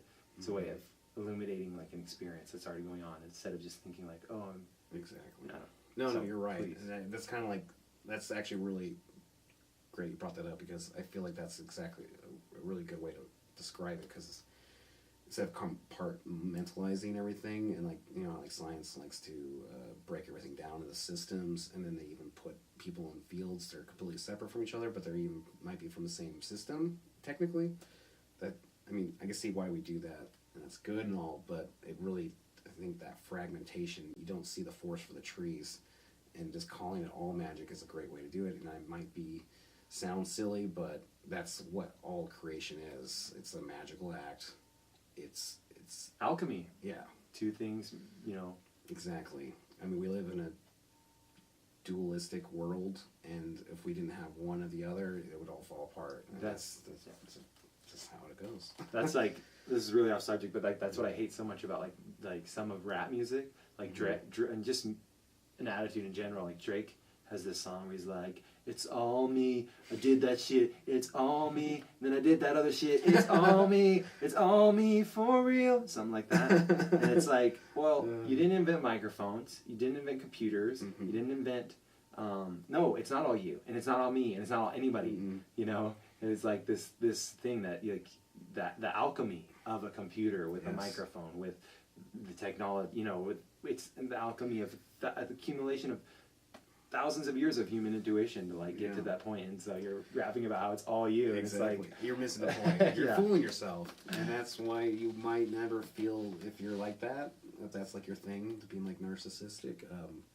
You're not feeling that void, and I think that's where another aspect, which was okay. So there's positive, negative of everything that we're talking about, but the idea of black magic and white magic. I don't want to say which one is what, but like, you know, Crowley said, anything that you do that's outside of trying to communicate with your higher self, or HGA, Holy Guardian Angel, that's black magic. I don't think he really meant that to be just so black and white, but really I think it's more about self-embetterment, bettering the world, bettering the universe. Like, it's like if you're actually trying to be part of the creative process, like being an actual artist, and that's you're good, you're fine.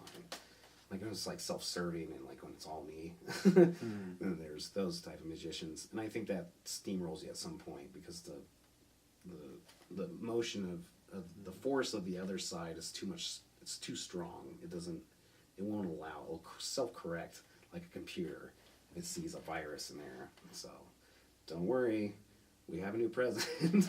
Hillary Clinton, she's our virus.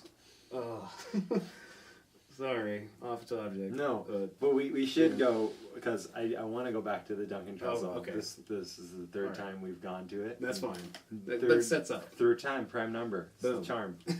So that's perfect. Yeah. So we go. We got a hotel just for like a night, and we drove in, and you know, we're getting ready to go. And the weird thing is, because, you know, anyone who's been to San Francisco, you don't really want to drive in the city. I mean, unless you want to park and pay a shit ton, or get lucky and there's a day to park where it's not street sweeping or so. There's all kinds of variables. And the hotel we stayed at, they have a parking garage there, but so we pull up, and it was like, oh cool, we can just park in there. Post show or after show? Oh, this is before pre-show. So I go to grab the car to park in the garage, because we were just going to either, I don't know, we were thinking about getting an Uber, never done that, but, you know, something, or even walking, we were just going to basically go, we're not going to drive, because it's just a nightmare. I go to grab the car, it's fucking, right when I pull up, they put out a sign, they literally like put out, a guy comes out, puts a sign that says parking lot full. I was like, fuck, and I just lost the spot I was at. Okay, so, couldn't find parking. So we decided to just drive to the show, and it was like on a really busy street. And I was just driving around going, where the fuck is... I'm not going to find parking. And then I tried doing just this little mental magic trick thing I read about about parking. And I tried it. And I found a fucking spot on the same street, like just a block away. So that was great. So we get in there, and he has an opening guy. He's really funny. Do you remember his name? I don't, but I'll find out because I've been wanting to know who he is. He was really good. Different from Duncan, but funny. So he comes out, and he has an incense stick, and he's talking about, like, once lighted and pass it around and have it go. I'm like, that's cool. But first he's like, I want to have everyone try something with me, and we're going to say an Om together. And that was really bizarre. I have never experienced anything like that. So, like, everyone did it, and the place rang like a bell. It was really odd, and like, for a second that he was done, like, the whole atmosphere changed. It was just like... It was really... He's so cool. Yeah, I couldn't even explain... I couldn't put in words how completely different the whole thing just changed afterwards. And not only that, he did a pentagram ritual, or a banishing ritual, too. He didn't do, like, the full, like, pledge one, but he did it with the incense stick. He just walked to each corner and did that. And I was like, oh, okay. Like, okay, I see where you're going with this. But yeah, it was just amazing. It was super funny. He started talking about Gnosticism at the beginning, but kind of being coy about it. And anyone who doesn't know about Gnosticism, I recommend checking into that. It's pretty awesome. It's basically the first Christians. Yeah. Very different from Christianity now. It's basically like you and everything in the universe is Jesus, is the essence of Jesus, right. And that embodiment is not... Yeah, he's like not exclusive to one guy. Exactly. It's everywhere and it's everybody. He's more like a metaphor than actually like a physical being. He might have been a physical being, but this doesn't matter. There's different branches of Gnosticism. There's like Sethian and all this other stuff. Right. But anyways, so he's like poking at this through his set. I was like, well, this is really weird. I'm like, is he talking about Gnosticism? Because I wasn't really sure, because he was talking about like archons in a way. He didn't say the word archon, but he was talking about them in their essence. And then he, like, at the end, blatantly just says archons and, like, Gnostic stuff, and I was like, oh, okay. So, close to the show, it was amazing. Like, it was just came out, and I just felt like fucking, like, we came out feeling like a different person. Like, I could speak for Hillary, too. We were just, like, energized. And we're walking back to the car, and it's already late, and we were getting hungry, and I was like, oh shit, where are we going to go eat? Like, we don't know where to eat around here. So, like, that part of San Francisco, we didn't really piss around too much when we lived in that area. Yeah, so we're walking out, we're getting hungry, and then we look over where the car was parked, and there's this Thai restaurant. It was just, like, perfect. I was like, oh, let's just eat here. And it wasn't busy at all. But before we went in there, this is the weird thing that happened. We were parked right in front of, like, an antique store, I think. And in the window, there was this big mirror that was like ordained mirror, but it had on the corners these lion-headed figures with snake bodies. And if you know anything about Gnosticism, that's like a figure, or Abraxas. Well, he's been shown at different things, but it's an important figure in that. And it was just a really weird synchronicity that we parked right in front of this like Gnostic styled like mirror. And it was just watch that Gnostic show. Yeah, that's cool. Yeah, it was very odd. And then after that, just like other shit happened. It was only parked there because the thing closed. Yeah. Exactly. Yeah, it was everything timed and worked out perfectly. And it was just super. And then even the next day before we left, it was just we had other stuff happen. It was like we ran into that was like very mystical, and I don't know. It was a lot of fun. Yeah, it was an amazing experience. He was super funny. Highly recommend seeing him. Yeah, I'm sure. And if he comes around again, I'll probably take you with me. Dude, I would love to go, yeah. Yeah. I really wanted to see that tour, and I just forgot about it. Yeah. I had a huge cold that weekend, so even if I would have gotten tickets, if I would have gotten the cold that weekend, maybe if I would have got the tickets, I wouldn't have gotten cold that weekend. Right. But it was like, where I was just like, so... Anyway. It happens. Did you say you skipped over some parts of that story, or no? No, not really. I mean, okay. Like this set. I mean, we got time. We got like 3 minutes. Yeah.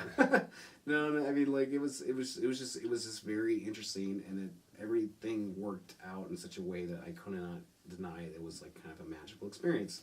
lack of a better word. But I think that's the point. It's got to be more magical thinking. It's more fun that way.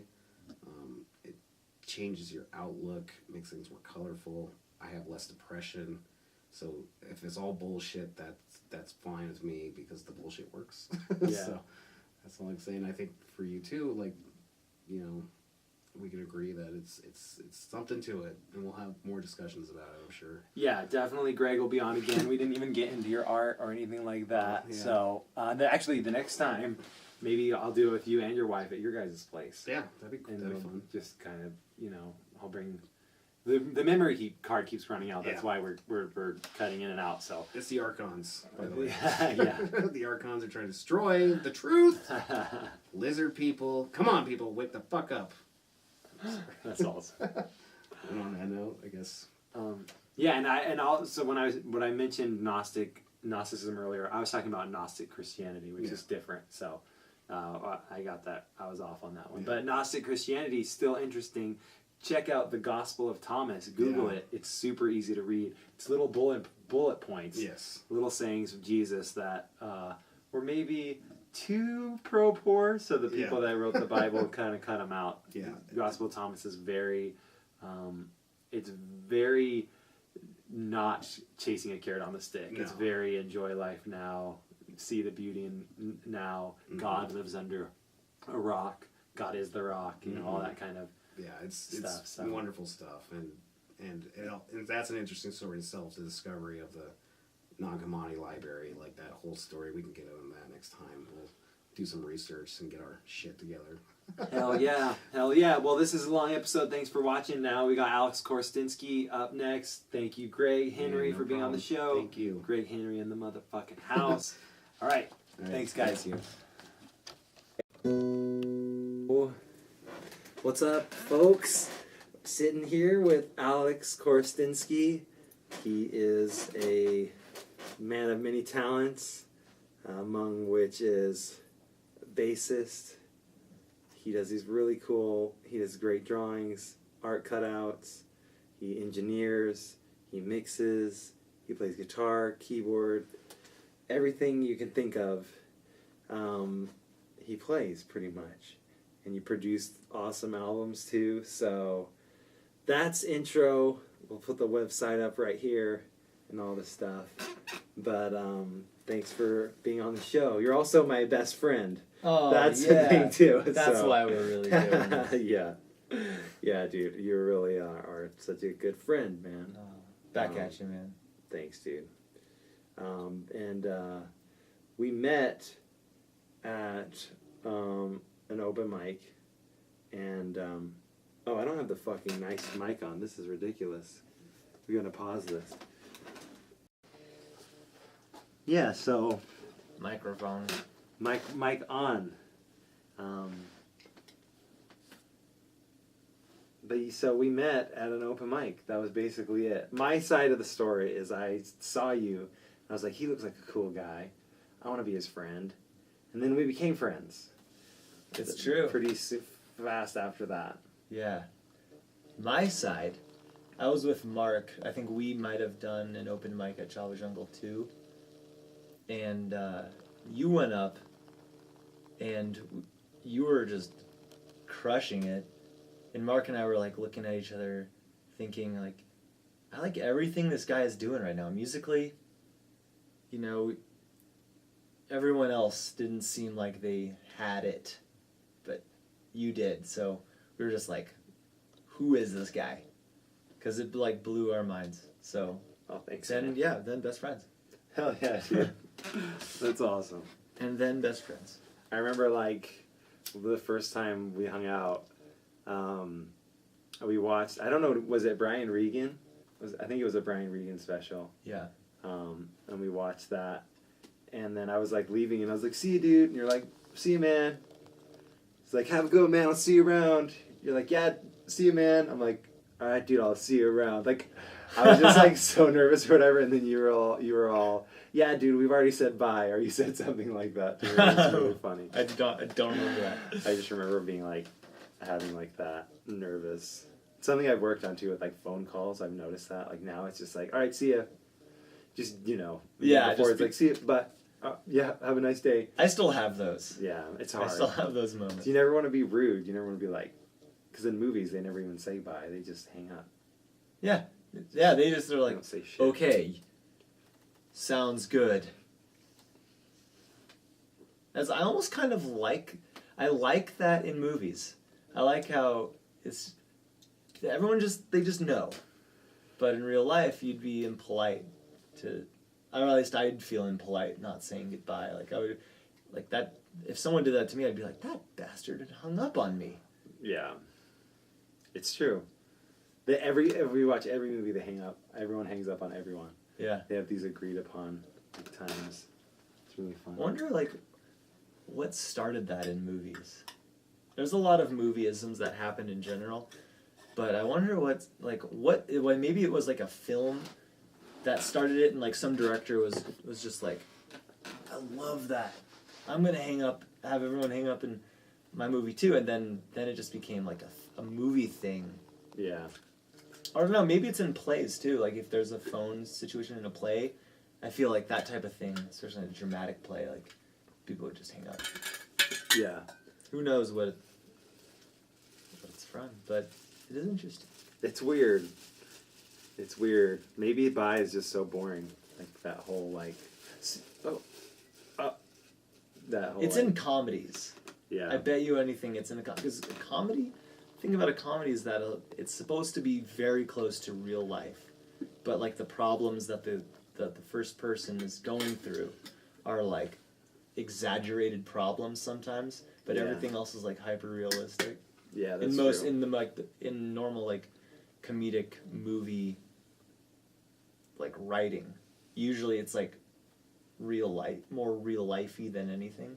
Yeah. I mean, dramas can be like kind of like less real, like there's less realism in them. Yeah. Just an opinion, but no, it is. I agree. I've been really like. I haven't watched a lot of movies recently. I really should. But I've been like really turned off by like what I've heard just called like white bummer movies. Which are movies like $1 Million Baby and just movies where like really sad shit happens. It's about like swimming in that. And like sometimes that's cool, but like sometimes I just want to watch like a comedy. Like just I don't know, it's like the hard to find the balance, of like that. That's why I like Richard Linklater movies so much, like the before movies. Because they're so dramatic, but it's like drama you relate to in kind of a day-to-day basis. Like more, totally. I mean, I've never seen guns. I hope I never do. I mean, it's fun to go like shooting and stuff, but like, and like, as far as real life, shit I don't want to be a part of. What kind of, so you do a lot of stuff. You're a really artistic, creative guy. And you've just always been like that? Yeah, definitely. Growing up, it was like a very important thing as far as my identity was concerned. I remember, and it was also like really supported by my parents too. Like they were like 100% for it from like day one of me being like, because I was just really interested in drawing, when I was really little. Most people are, like they start with drawing, as like their first like creative thing, and then they like kind of either keep with drawing and they become like illustrators, or they like move on to like other parts of the creative spectrum, or they just maybe just don't do anything. But usually everyone starts drawing. I was way into drawing. Like I kept with drawing for a long time. That was like my thing.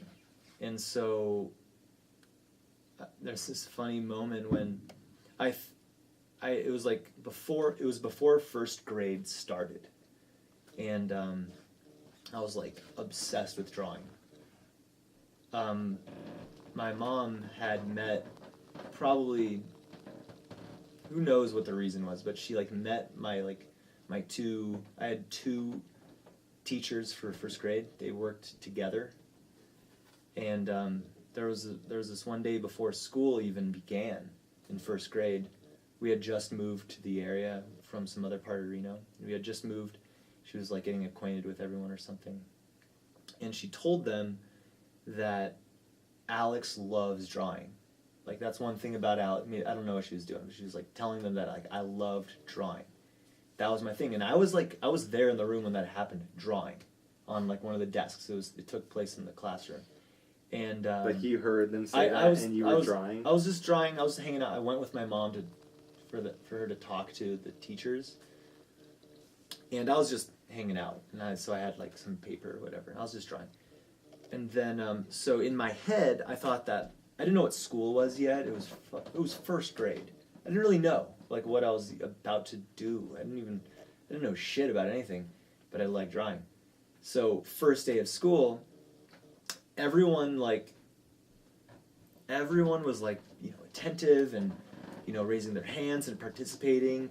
And I thought in my head, because of that conversation, that like I'm there to draw. So I just spent the time, like, I was really into drawing like Mario and Yoshi and like, you know, just video game stuff.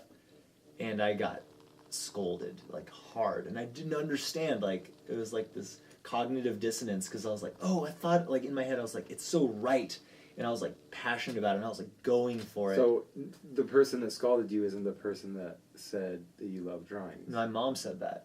She was telling the teachers that, and so sorry, I misunderstood. Oh, okay. No, Yeah. That makes sense. So your mom was telling that, and then you got scolded in that meeting, for and then that. I got scolded by the teachers that she had talked to, and so that's the beginning of like trying to weed out like personality, you know, like in schools. I really think that I was just not doing what I was supposed to do in school. Like, it was learn time, and I was just like drawing. But all right. Yeah, as far as art, ever since I can remember, it's been, I used to make movies when I was like basically just starting to walk and like talk and stuff. Like, I had like a movie camera. I was making a lot of fun. I made a lot of movies with like toys and stuff, you know. That was fun. That's wild, dude. Yeah. That's really cool. Mm-hmm. And you still do. I don't know, you have so much going on every time. Like, the whole time that I've known you, which I guess in 2010 was when I met you. And then like, you always have so much going on. It's crazy. But you seem to know how to fucking manage that. Yeah, it's nothing except fun. So it depends on where your fun level's at. Some people get really into being like super busy, like doing like 5-6 projects of something, and that's just where they like operate at, like their prime operation mode is that. And some people don't. Some people are like very just focused on one thing at a time, which works. For me, if I'm out of like the things, like at any given time I'm like working on like a few different projects, I will get ultra focused though. I'm not like half-assing the job or anything. Oh no, I'm, for like, sure. Really like putting my heart and soul into whatever the hell it is. But yeah, I just like I like the ability to just like kind of like switch and like just switch gears like really quickly and like put myself in another chair, like, you know, between like maybe doing like the reggae thing that I was showing you earlier today, and then like going right to like soul music, and then maybe just like to rock and roll. I like that. That's like my style, I guess. Yeah. Switching gears. Yeah. Mm. Do you feel like, is it pretty consistent, like, with your cutouts and your, like, drawings and stuff? Like, the percentage that you spend on that kind of stuff? Or does it, like, fluctuate? Like, there's sometimes you get really into it, and then, like, you go do more music stuff, and you get really into it. Do you get what I'm saying? Yeah. Yeah, the time is always different. If I'm, like, just starting to try something new, I'm going to spend a lot of time on it right up front, and, like, pretty much just soak up as much as I can as far as, like, learning about it and, like, getting the technique down somehow as much as I can. And then, but after that, like, I don't spend too much time on, like, the cutout stuff. I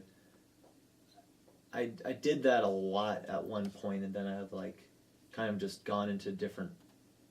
You just like kind of blend into like different realms of it anyway. Like, like I'm making them, but I'm not like actually putting them together yet, or I'm not attaching them, like not fastening them together.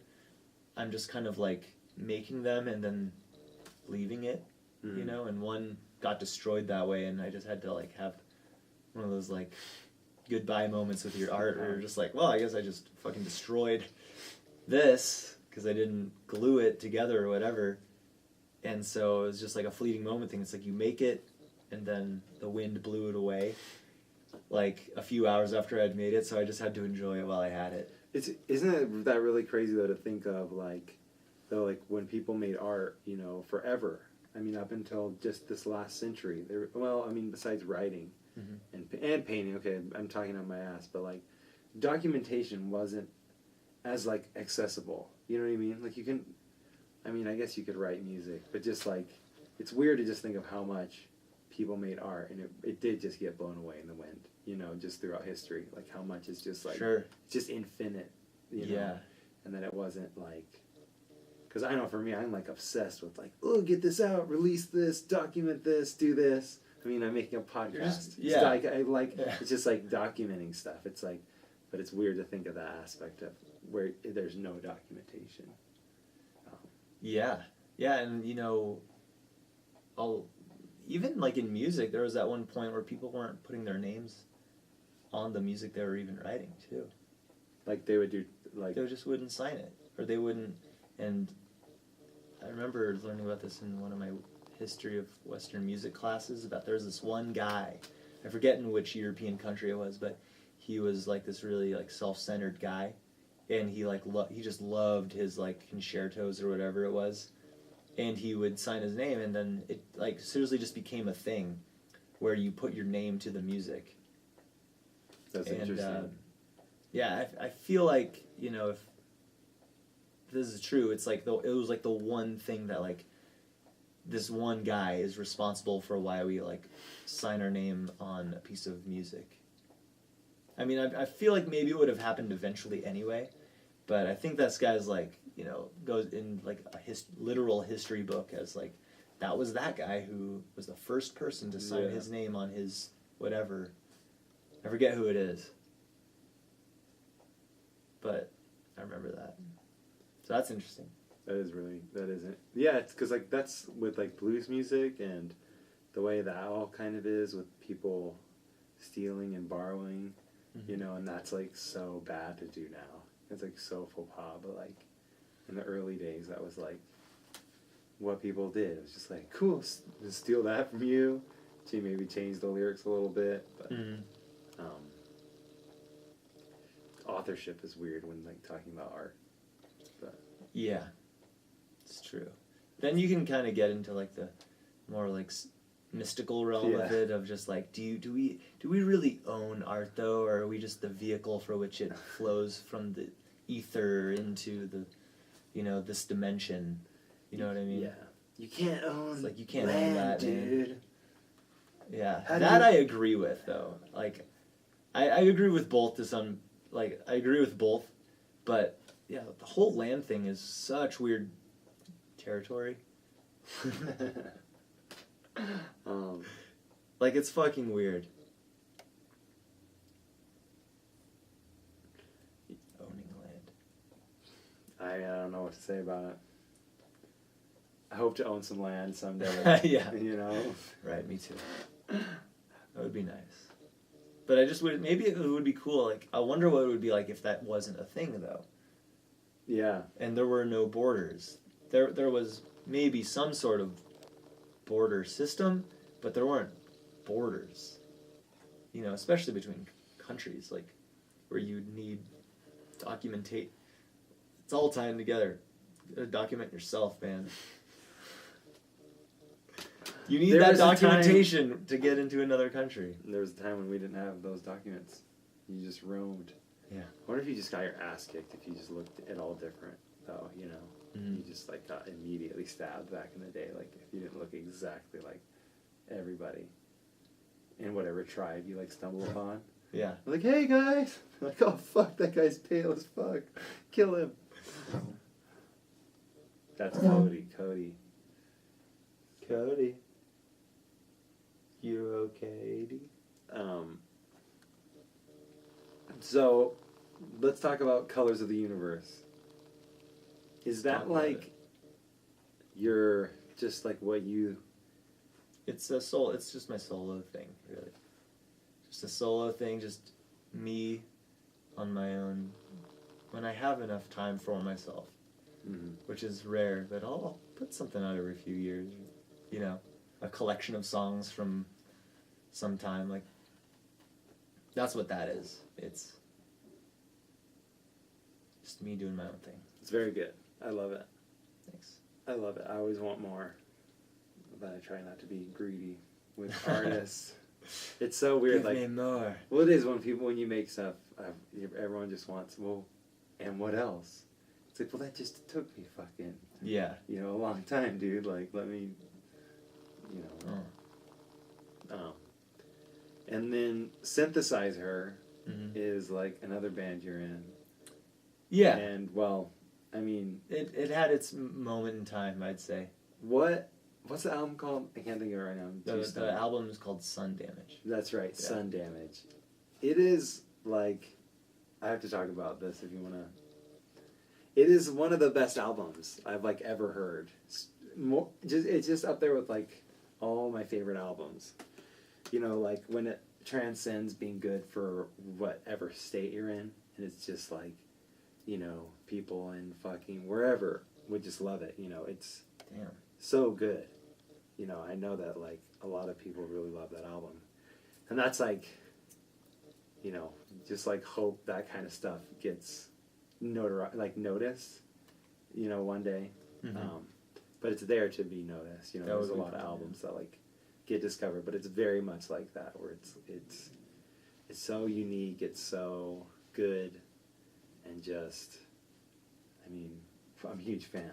Dude, obviously, thanks, man. so I hope that it gets like a lot of, because it deserves it. It's so unique.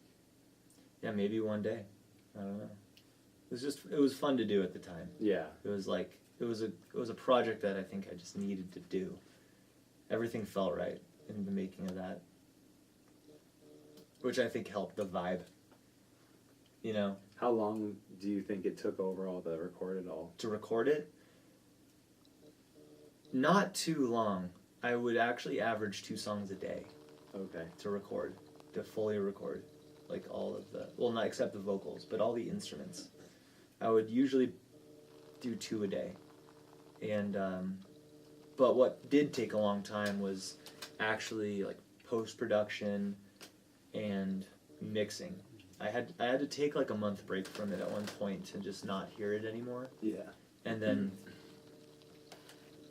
go back to it and like fix stuff. So I mean, I started it in February or March, and then I finished it in like probably late May. That's cool. So I worked on it for that long. That's beautiful, and it's like that a chunk of time. It was it didn't take long at all, and like compared to other stuff that like we do, Yeah. that was like nothing, which is interesting. Yeah. It's so interesting. Yeah, it's hard when you have, I think especially like, just whenever you have like a precedent set, it's always like, I don't know if it, in one episode I was just explaining like, before I would make an album a year, but I wouldn't mix them, I wouldn't master them, and I didn't have album artwork. So it's just like, all that stuff takes a way long time too. Mm-hmm. All that stuff afterwards. So it's like, Yeah. if you're just making these raw tracks that don't sound that good, you can do like that. But then once you set like a precedent, like with Monkey Man, it was like, and that's another thing I was talking about, how like you saved a lot of Monkey Man, or like you really improved a lot of Monkey Man, because one time we were upstairs and I played you Oh Christina, and you just said, you were like, dude, it is so off tempo. And like, I think there was another song that was just so off tempo, and I think I borrowed your drum set and then re-recorded them. And so that was really cool. And that was kind of the beginning of that, when you said that to me, that was kind of the beginning of our musical kind of relationship. because I was just like Definitely took that to heart. Obviously, I like re-recorded the songs and stuff, and the album became like a lot better because of that. That to me, aside from Beautiful Strangers, the one that we did together, Monkey Man is your finest. Oh, thanks, man. It's your finest album. Thanks, dude. And I don't know.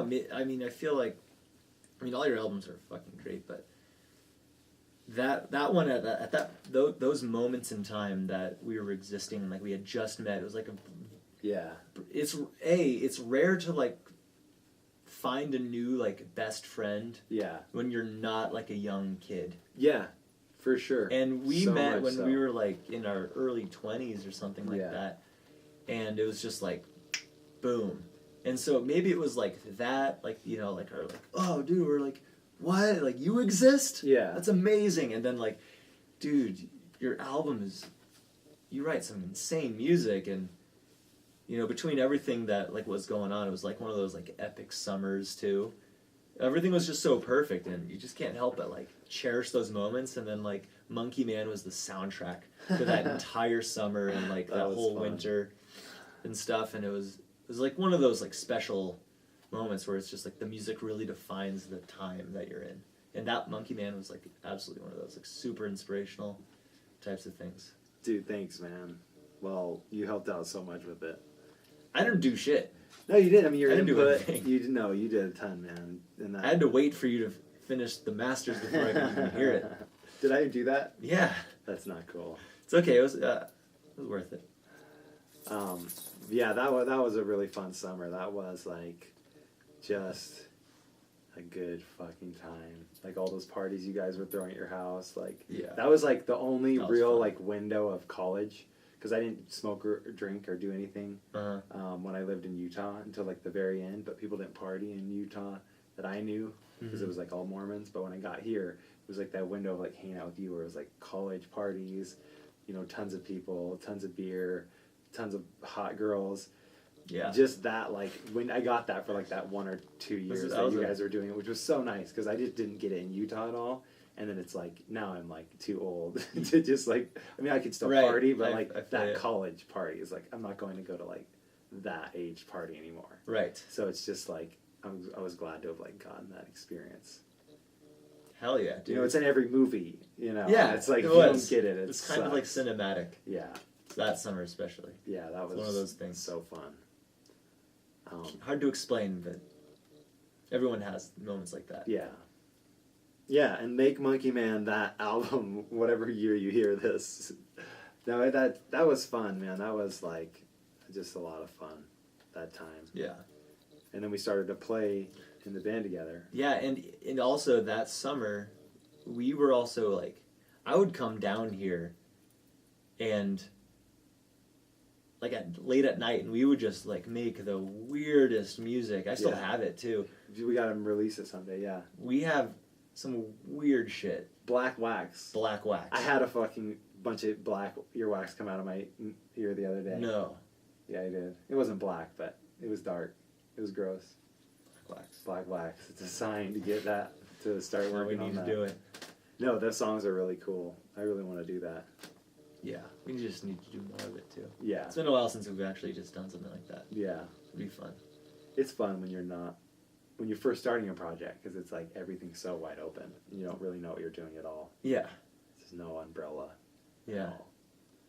Another thing that happened that summer, R. Kelly, fucking Love Letter came out that year. That changed everything. You brought that to my attention in like the late fall. Yeah, I guess it was the fall. It was like in December. It was still such a part of that time. That was, I lumped that as in the same moment. It's like, I had known who R. Kelly is, but I never was the guy who like just really cared enough. You know how we all have those artists that we all know, but we don't like try hard to like check them out yet. Yeah. And then one day you're just like, why not? Why did I not do this earlier? Like for me, Sly Stone was one of those guys where I was just like, yes, I know. Who is it? And then like I became an obsessive Sly Stone listener. Like, and R. Kelly was like profound, and it was all because of you.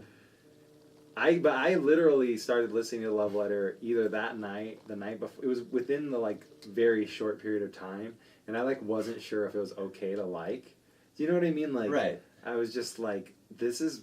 I really like this, but then like I think how do I was peeing. Really feel about it? I was peeing right in the bathroom here, and you came in, and you were just like, "Oh, this sounds great," and I was like, "Yeah." I was peeing, and that's when I realized R. Kelly was great. How ironic! How grand! Were you peeing on someone? She's in the bathroom. She's great. She's great, but she's getting old, and once she's legal, she's got to go. Oh yeah. Yeah. No, that's too old. Yes. Once she hits 17. That's way too old. Yeah, but she looks young, so that's important.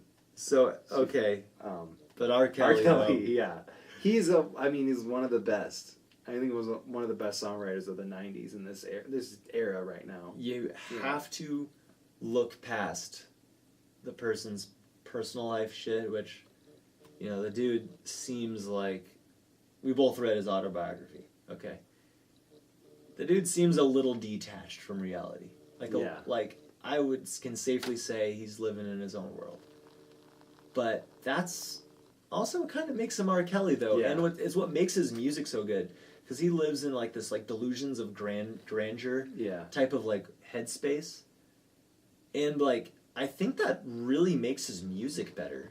It's like his music is grand because of that, and he's had some like flops here and there, but for the most part, he's a pretty consistent like songwriter when it comes to really tasteful ideas, especially when he gets into like some of his like more throwback stuff, like Love Letter, Write Me Back. Even some stuff on Buffet is cool. I'm not a fan of that album, but and also the Black Panties stuff. Actually, he has a lot of Chocolate Factory. He has a lot of work where he like nails it with like just me being purely musical. Who 20 fucking years in to 25 years into like music industry like makes album as frequently, as consistently, and as like passionate, where you know he's not doing it just to make money. Like he's so what he calls like married to his music. Like he makes music, he can't do anything but make music, and it's like his voice is still so fucking good in his mid 40s. He still works really hard. You know, I wasn't a big fan of Buffet either, but I was a huge fan of Black Penny. So it's just it's sort of like, you know, it's like a town where the weather changes a lot. Like if you don't like an R. Kelly album, he's going to make one next year that you like. So what does it matter? Or like Woody Allen movies. It's like, it doesn't matter if you don't like one, because he's going to make one in a year or two that's really good. Most of them are good. Yeah. So he just round up.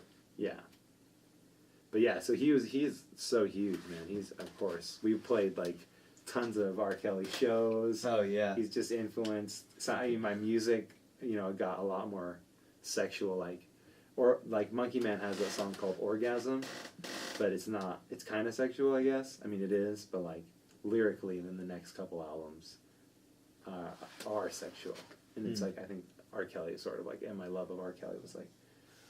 Oh, another thing I wanted to bring up, but like my love of R. Kelly like brought that stuff. So, it's okay to just talk about, you know, how much you like having sex with women. Why not? It's like, you know, a really awesome, basic, you know, human experience. But I wanted to say like that one thing that was really cool about meeting you and Mark, which we'll talk about the sex tones in a second, but like you guys were the first guys that, like you were like white dudes that were into black music, like really hard. I mean, you guys like all music, but you were into black music like really hard, like D'Angelo and stuff. And then like in Utah, there was nobody like that. There was like one guy I knew that like drove a BMW and wore like New York Yankees hat, and he listened to D'Angelo. Like, but there was like, you know, none of that like appreciation of like George Clinton, like P-Funk, appreciation of like that. You know, I was huge into like Prince and stuff, but it wasn't until like I met you guys that I really got deeper into like where I started to listen to like Sam Cooke, and to like just feel like, oh, it's okay to like fucking like whatever the fuck I like, you know, and like if I like R. Kelly or whatever, like it doesn't matter. But like there's a lot more stigma in Utah where it's just like people would like make fun of you if you listen to rap music. They'd be like, oh, listening to Kanye West right now, and I would like still listen, but it was like, why, you know, just like Go they didn't. fuck yourself. Yeah. Guys. Like, I listen to whatever the hell I want. Yeah. I said the same thing too when I like started to get into Buddhism. Oh, you're getting into Buddhism now? And it's just like everything you do. Whereas like I felt like here it's like no one gives a fuck what you do. No. You know, no one thinks about that kind of stuff. Yeah, I'd say so. You can't like molest people on the street randomly. But yeah, like, but you're free to yeah. do whatever the hell you want. I feel like sometimes like I feel like sometimes here like that's like I always get asked like, you know, what I am listening to, you know, by people. You know what I mean? Like it's a good thing. It's like the antithesis of Utah mentality, where it's just like everyone's like trying to find the next thing, you know, or whatever, you know, like what, just more variety. Everyone's really into variety out here, which is cool, because I like that. I like finding out about new stuff. I like helping someone, you know, or whatever, vice versa. I think there's some areas in Reno where people are like really look down on you if you even do anything that's like fucking just different. Like in the outskirt areas of Reno, if you ever are like the really, really rich houses? No, like the like not rich, you know, like yeah. I mean, I don't know. I'll take your word for it. I haven't. I've just met people who just like look down on you if you have like some sort of like what they consider like radical opinion on anything, whether it's music or sports or politics or whatever. There's still a lot of like it's everywhere, but there's some places in Reno. It's still very country. There's still like those pockets. That's what I'm really like saying. really it's like country. That type of person. Yeah. Is, you know. Their necks are red often. No, I'm kidding. Yeah. It is, I know what you mean though. But yeah, there's like that whole thing like, you know, like you don't notice it and then you see, like I went to a Bill Maher show once and he was just like, you know, would say something and then you would just hear like some country boy, you better not say that, or like something, you're like, oh, that's right. Like we live in, you know, there's tons of, it's really rural in a lot of aspects. Right. But there's also charm to that. I mean, I grew up loving country and stuff. Of course. Yeah, I agree. Where are we at time-wise? Oh, we got plenty. Oh, we're totally out of focus, though. That's the hard part of doing this without a engineer. All right, we're back. In focus, if you're watching this, or if you're listening, we're also back. So, kind of like the main, you'd say like the main thing that you've worked on is like the Sextones, right? Yeah, definitely. That's my first priority with, when I was, like, I'll drop whatever the hell I'm doing to attend to that band. That's cool. Just because I have to. We all do in that group. Yeah. That's really cool. Which is a feeling. It's a good feeling to know that everyone's committed. Yeah. That's so rare. I mean, you guys have been playing together for how many years? Together since the main three of us, we've been, I mean, we've all known each other forever, but, which I think is the real answer to that rareness, you know, issue, but since 2006, maybe, like late 2006. I don't know. a lot. Like 10 years. It's a long time. 10 years. It's a long time. Yeah. You guys are like as enthusiastic as any band. You Oh know? yeah, we're like trying to hustle our fucking ass off. Yeah, we have like a foundation, so it's really Yeah. it's cool though. I mean, you guys have gotten just tons. I mean, you guys were really good when I first met you guys, and you've just all gotten so much better. It's been really cool to watch, Thanks. and you know, it's just been awesome to watch. Cool, man. Your new album sounds so good. Your new album's, I'm just so excited for it. Me too, yeah. It's been probably one of the most tough albums I've ever worked on. Time-wise, it's taken the longest. Energy-wise, it's taken the most. And research-wise and execution, it's like Mark and I have definitely pushed ourselves to new levels with like how we understand music in general, and but more so like music production and just sound, just like how sound works on like a basic level, and you know, and then utilizing the technology, like with mixing and producing, like the technology that we have at our fingertips, and knowing how that works and like applying it, you know, it becomes this like much larger thing than you remember, and it happens every time, you know, like kind of what you get yourself into, because you want it to be better and better and better and better, and you get down all these fucking rabbit holes with like what you could do, and there's so many options that the more you do it, the more you can make a discernible like choice. Like you can make a better choice right off the bat, rather than just kind of like fucking around for a while and getting dialing a tone. You can kind of just be like, oh, that's a guitar. How do I want that guitar to sound? Well, if I want it to sound this way, I know how to get that because I've done it like 900 times already. So we're definitely learning a lot, you know, and I'm excited for it. That's cool. Yeah.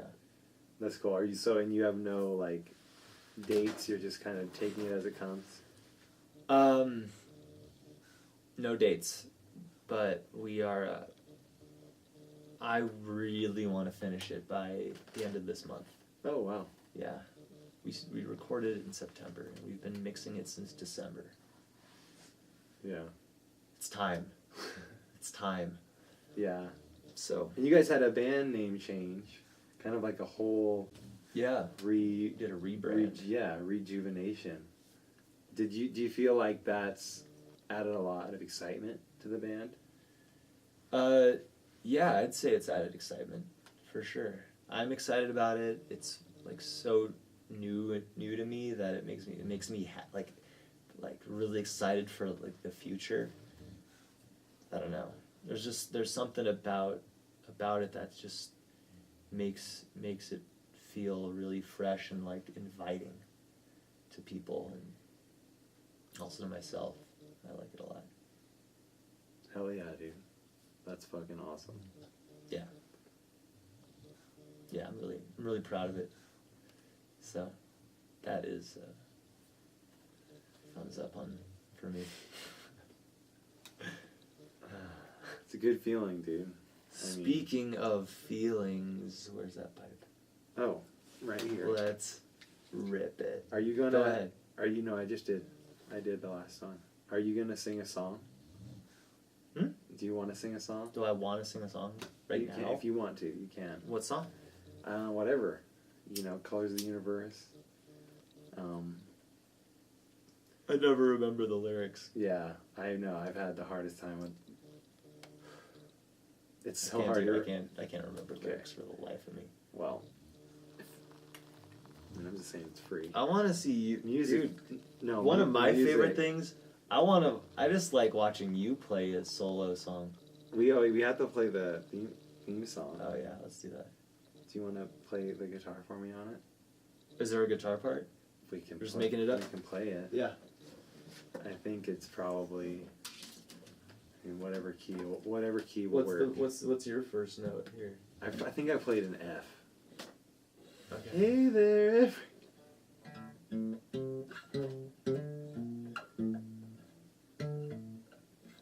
So what is the Whatever song? chord you play.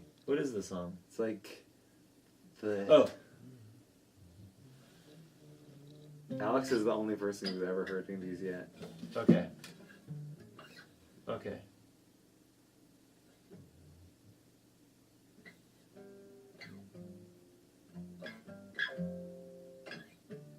Okay, ready? I'm ready. 1, 2, 3, go. Hey there, everybody in the World Wide Web. Welcome to my podcast. Music, movies, comedy, and eating ass. Welcome to my podcast.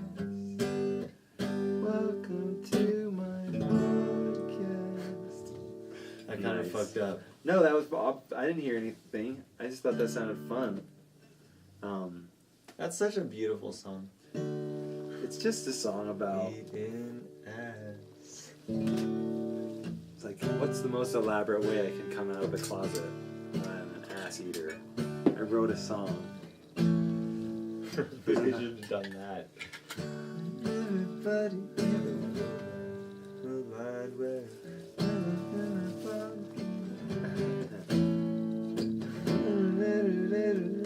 Eating ass. Welcome to my podcast. People eat ass. It happens. I mean, I've talked to friends that have done it. I haven't. Who knows why I people? haven't talked to friends. Who knows why people are into the things they're into? You know, Yeah, it's a mystery. they really are. Well, we can write a new song right now. All right, I don't know. I mean, you gotta sing it though. I'll do my best. You're gotta sing. Because I'm trying to like figure out some format to the show, but you know, Well, new music always comes at the end of this stuff, so like, it's music time. all right. You know. Well, let's think here, John. What? Oh, remember we had our Danger Teenager. Oh fuck! Danger Teenager. What was this? What were you singing? Was that your melody? Yeah, it was. Danger Teenager, Danger Teenager, Danger Teenager, check your behavior. Danger Teenager, Danger Teenager, Danger Teenager, Check your behavior. I like that. Wait, we keep playing. That's Okay. a great riff.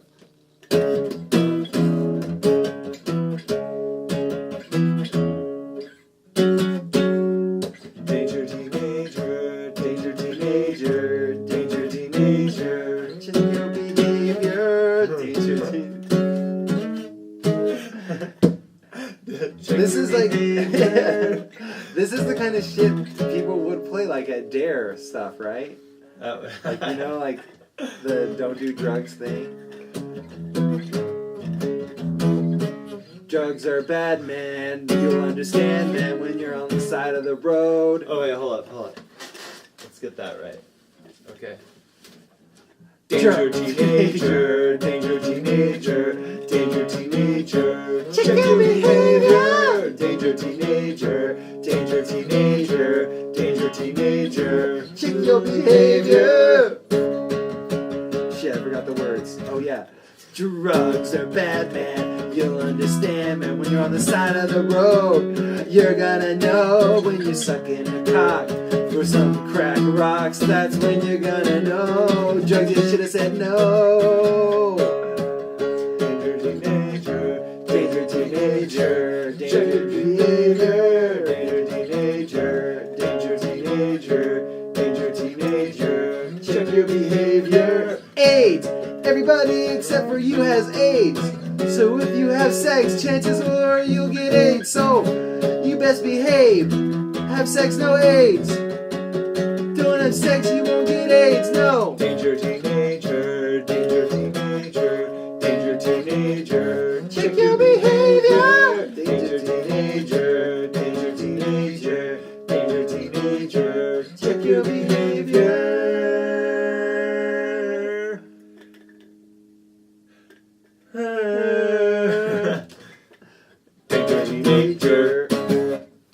like, people would, a lot of cheesy ass people come out and are singing anti-drug songs.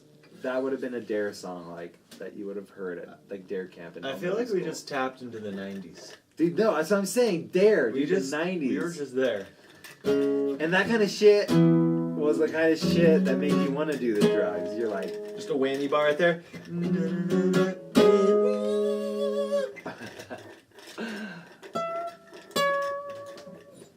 They always made me want to do drugs, the anti-drug people. Yeah. It's like, they always were like... It was always like, cool, that guy does it, doesn't do it, I want to do it. I had Dare and all that, and I took it super seriously. I took the religious aspect of it seriously. Wait, there was religious aspect of it? Well, yeah, in Utah there was like, you don't do drugs, man. Don't do them. They're bad for you, man. I don't know why I was a Spanish person. That was like a gay Yeah. Don't do the drugs, man. Do cock. There was probably a lot of that. There was probably a lot of gay, under the table gay happening. Yeah, there was a religious aspect. It was bad to smoke weed or to drink or anything like that. Because your body's a temple and you shouldn't, but you can of course eat McDonald's every day. They don't care about that. So it's just obviously there's a little bit of... Really? Yeah, I mean, That's... But it's all about, of course, if you start smoking weed, there's way less of a chance you're going to, believe in a religion. Believe in all of the details of, a religion. You know what I mean? They say, this happened, Yeah. this happened, this happened. You smoke weed, you're like, oh, man, I don't know, dude.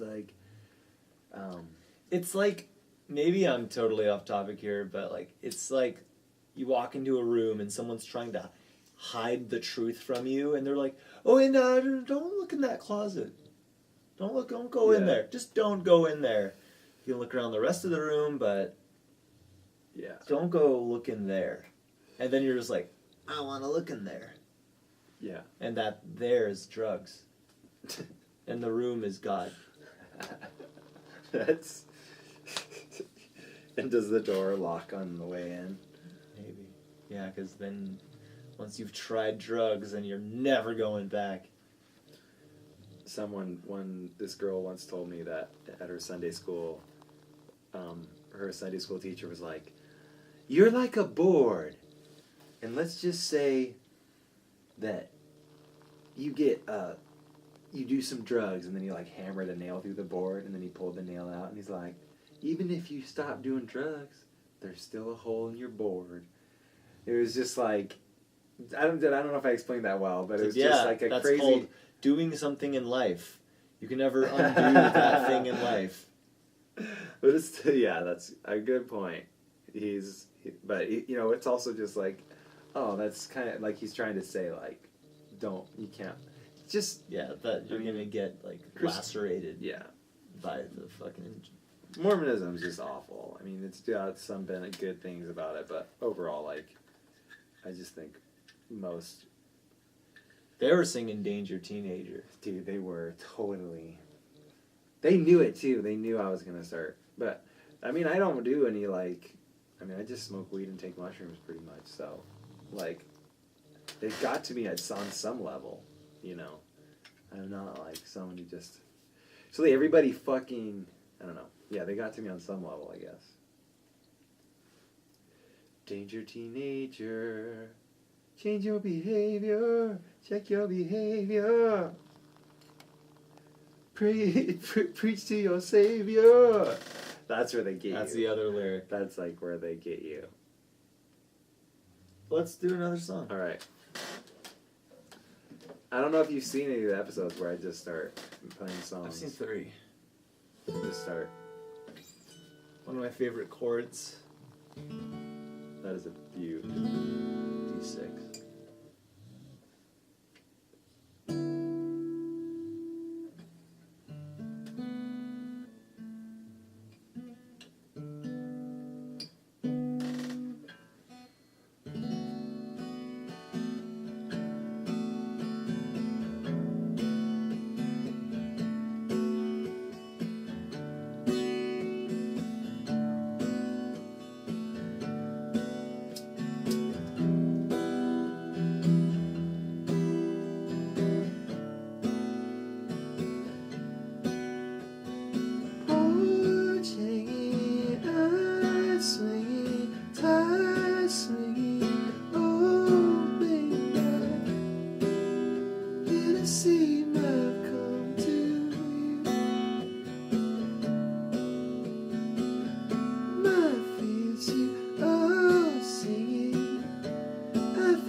Oh, wow, wow, wow, wow. Oh, wow, wow, wow, wow. Wow, wow, wow, wow. Oh, wow, wow, wow, wow.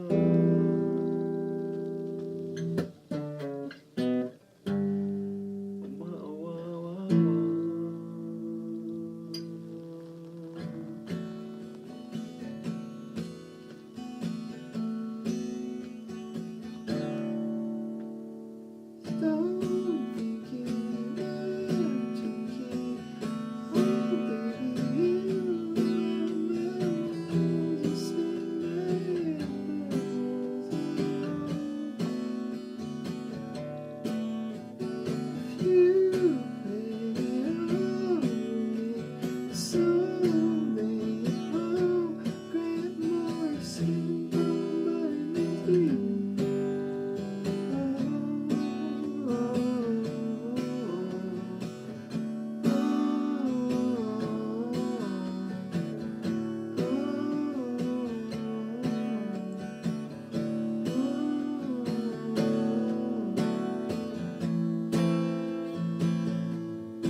That's a pretty chord. What is it called? D7? It's like the D6 chord. D6.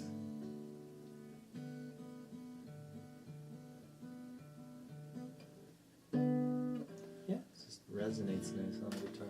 Yeah, that's why I like it.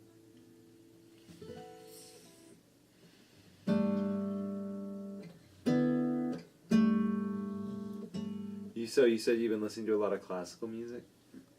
Yeah. Yeah, it's been really. I'd actually recommend it to everybody. It's been surprisingly kind of healthy for me. Like I've found it to be healthful. Like the way some people would start their day with a. Did you say healthful? Is that a word? I like it. It's a good Healthful? word. Yeah. Is it not a word? I don't know, but Fuck. thinking of something as being healthful. It's healthy. I like that. I like healthful more. Than Healthy is the word I meant to say. Well, But we'll say healthful today. all right. Okay, healthful. Classical music is healthful. God, no, that's weird. Yeah, so some people try to do something healthy for themselves. Sometimes it's better to do something Healthful. Yeah, so starting your day, maybe doing a few exercises or stretching or drinking a lot of water or, just intaking food or whatever. Classical music is the same kind of thing, but for your ears. And it sounds pretty in general. It's you're always gonna know that it's pretty sounding, but when you really start listening to it kind of religiously, you start to learn a lot about it, just the music, the genre itself, it's kind of interesting, all the different composers all sound really different. And that's really cool to kind of learn on your own. But so that's cool on by itself, but like when you have it on in your car all the time, and you like kind of wake up to it somehow, if you can allow yourself to like somehow like wake up to it, or you put it on, like I'll always like maybe like put it on vinyl like in the morning if I'm just like got some extra time or whatever. But I've found that like when I'm driving and listening to classical music, it really like kind of centers you, and you don't like, because when I drive normally, I'll like kind of like go through the to-do list of the day, or like I'll worry about something, or I'll like get like my brain will just, you know, go down some path that I know it doesn't need to go down, or I'm just like spiraling out of control with thought, you know, and I'm like less focused, especially on driving. Like then you're not like fully aware to like the most you need to be a safe driver and stuff. But like putting on classical music and just like really paying attention to it, it really kind of just like chills you out. Yeah. You know, it really does. It eliminates a lot of like the day's worry that you have while you're just scooting around town, and it allows you to just also just concentrate on what's actually in front of you, which is just driving. You know, being like really, really aware, and also enjoying the view too. Like it kind of adds this like really, it also pretties up other stuff around you. Like you're like, wow, this road that I drive by 90 times a week is like actually pretty. It's like really pretty. I should pay attention to that more. And it's just because classical music, I don't know, there's just something about it that really just can get you thinking a little bit more clearly, you know. And I've read like a long time ago that listening to classical music while you study like dramatically enhances your test scores or like your comprehension or something. Yeah. And I fucking believe Makes it. Like sense. put on classical music to any situation and you're feeling good about life. Just in general, like you just feel good about whatever it is, that whatever state of mind you're in, it'll just make you feel good that you're like, you know, you're there for a reason or something, or like, you know, like there's something like really like important happening, and why you're there at that moment makes it that. So I recommend it for everybody. It's like, you know, it's fun for me to do it, but it's like I also think it's just very helpful. Yeah, It's very helpful. I really love Chopin and Bach, and yeah, it really like reminds you just of like how serene life is, just like the really pretty aspects of it. And I had a teacher once that was like, she just said, someone asked like, it's kind of that, she kind of answered what you answered.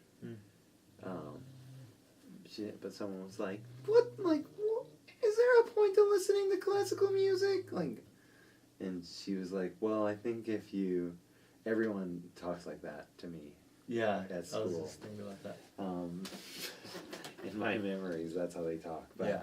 she just said, she was like this Seventh-day Adventist. I can't remember which class she taught, but it was some kind of musical class. And she was just like, I think if you great ingredients in everything, like in every aspect, if you go after what's great in all areas of your life, how could that not lead to like having a great life?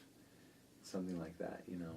It was just a really interesting thing, but it made me think a lot about ingredients, you know, and just sort of like how I've never kind of really after that, I've really never like, not that it's a waste of time to listen to certain bands or a waste of time, but like I've always been like so like, you know, it's like only the stuff that's like you hear really highly recommended gets in, you know. Obviously, if you don't like something, you can just like turn it off. But it just got me thinking, you know, about like, I don't know, just when I would watch a lot more reality TV than I do now. And not that there's anything wrong, like, if people like doing that, you know, because I think it's really entertaining. But just like, where I was just like, okay, what am I trying to do with my time? Mm-hmm. You know, time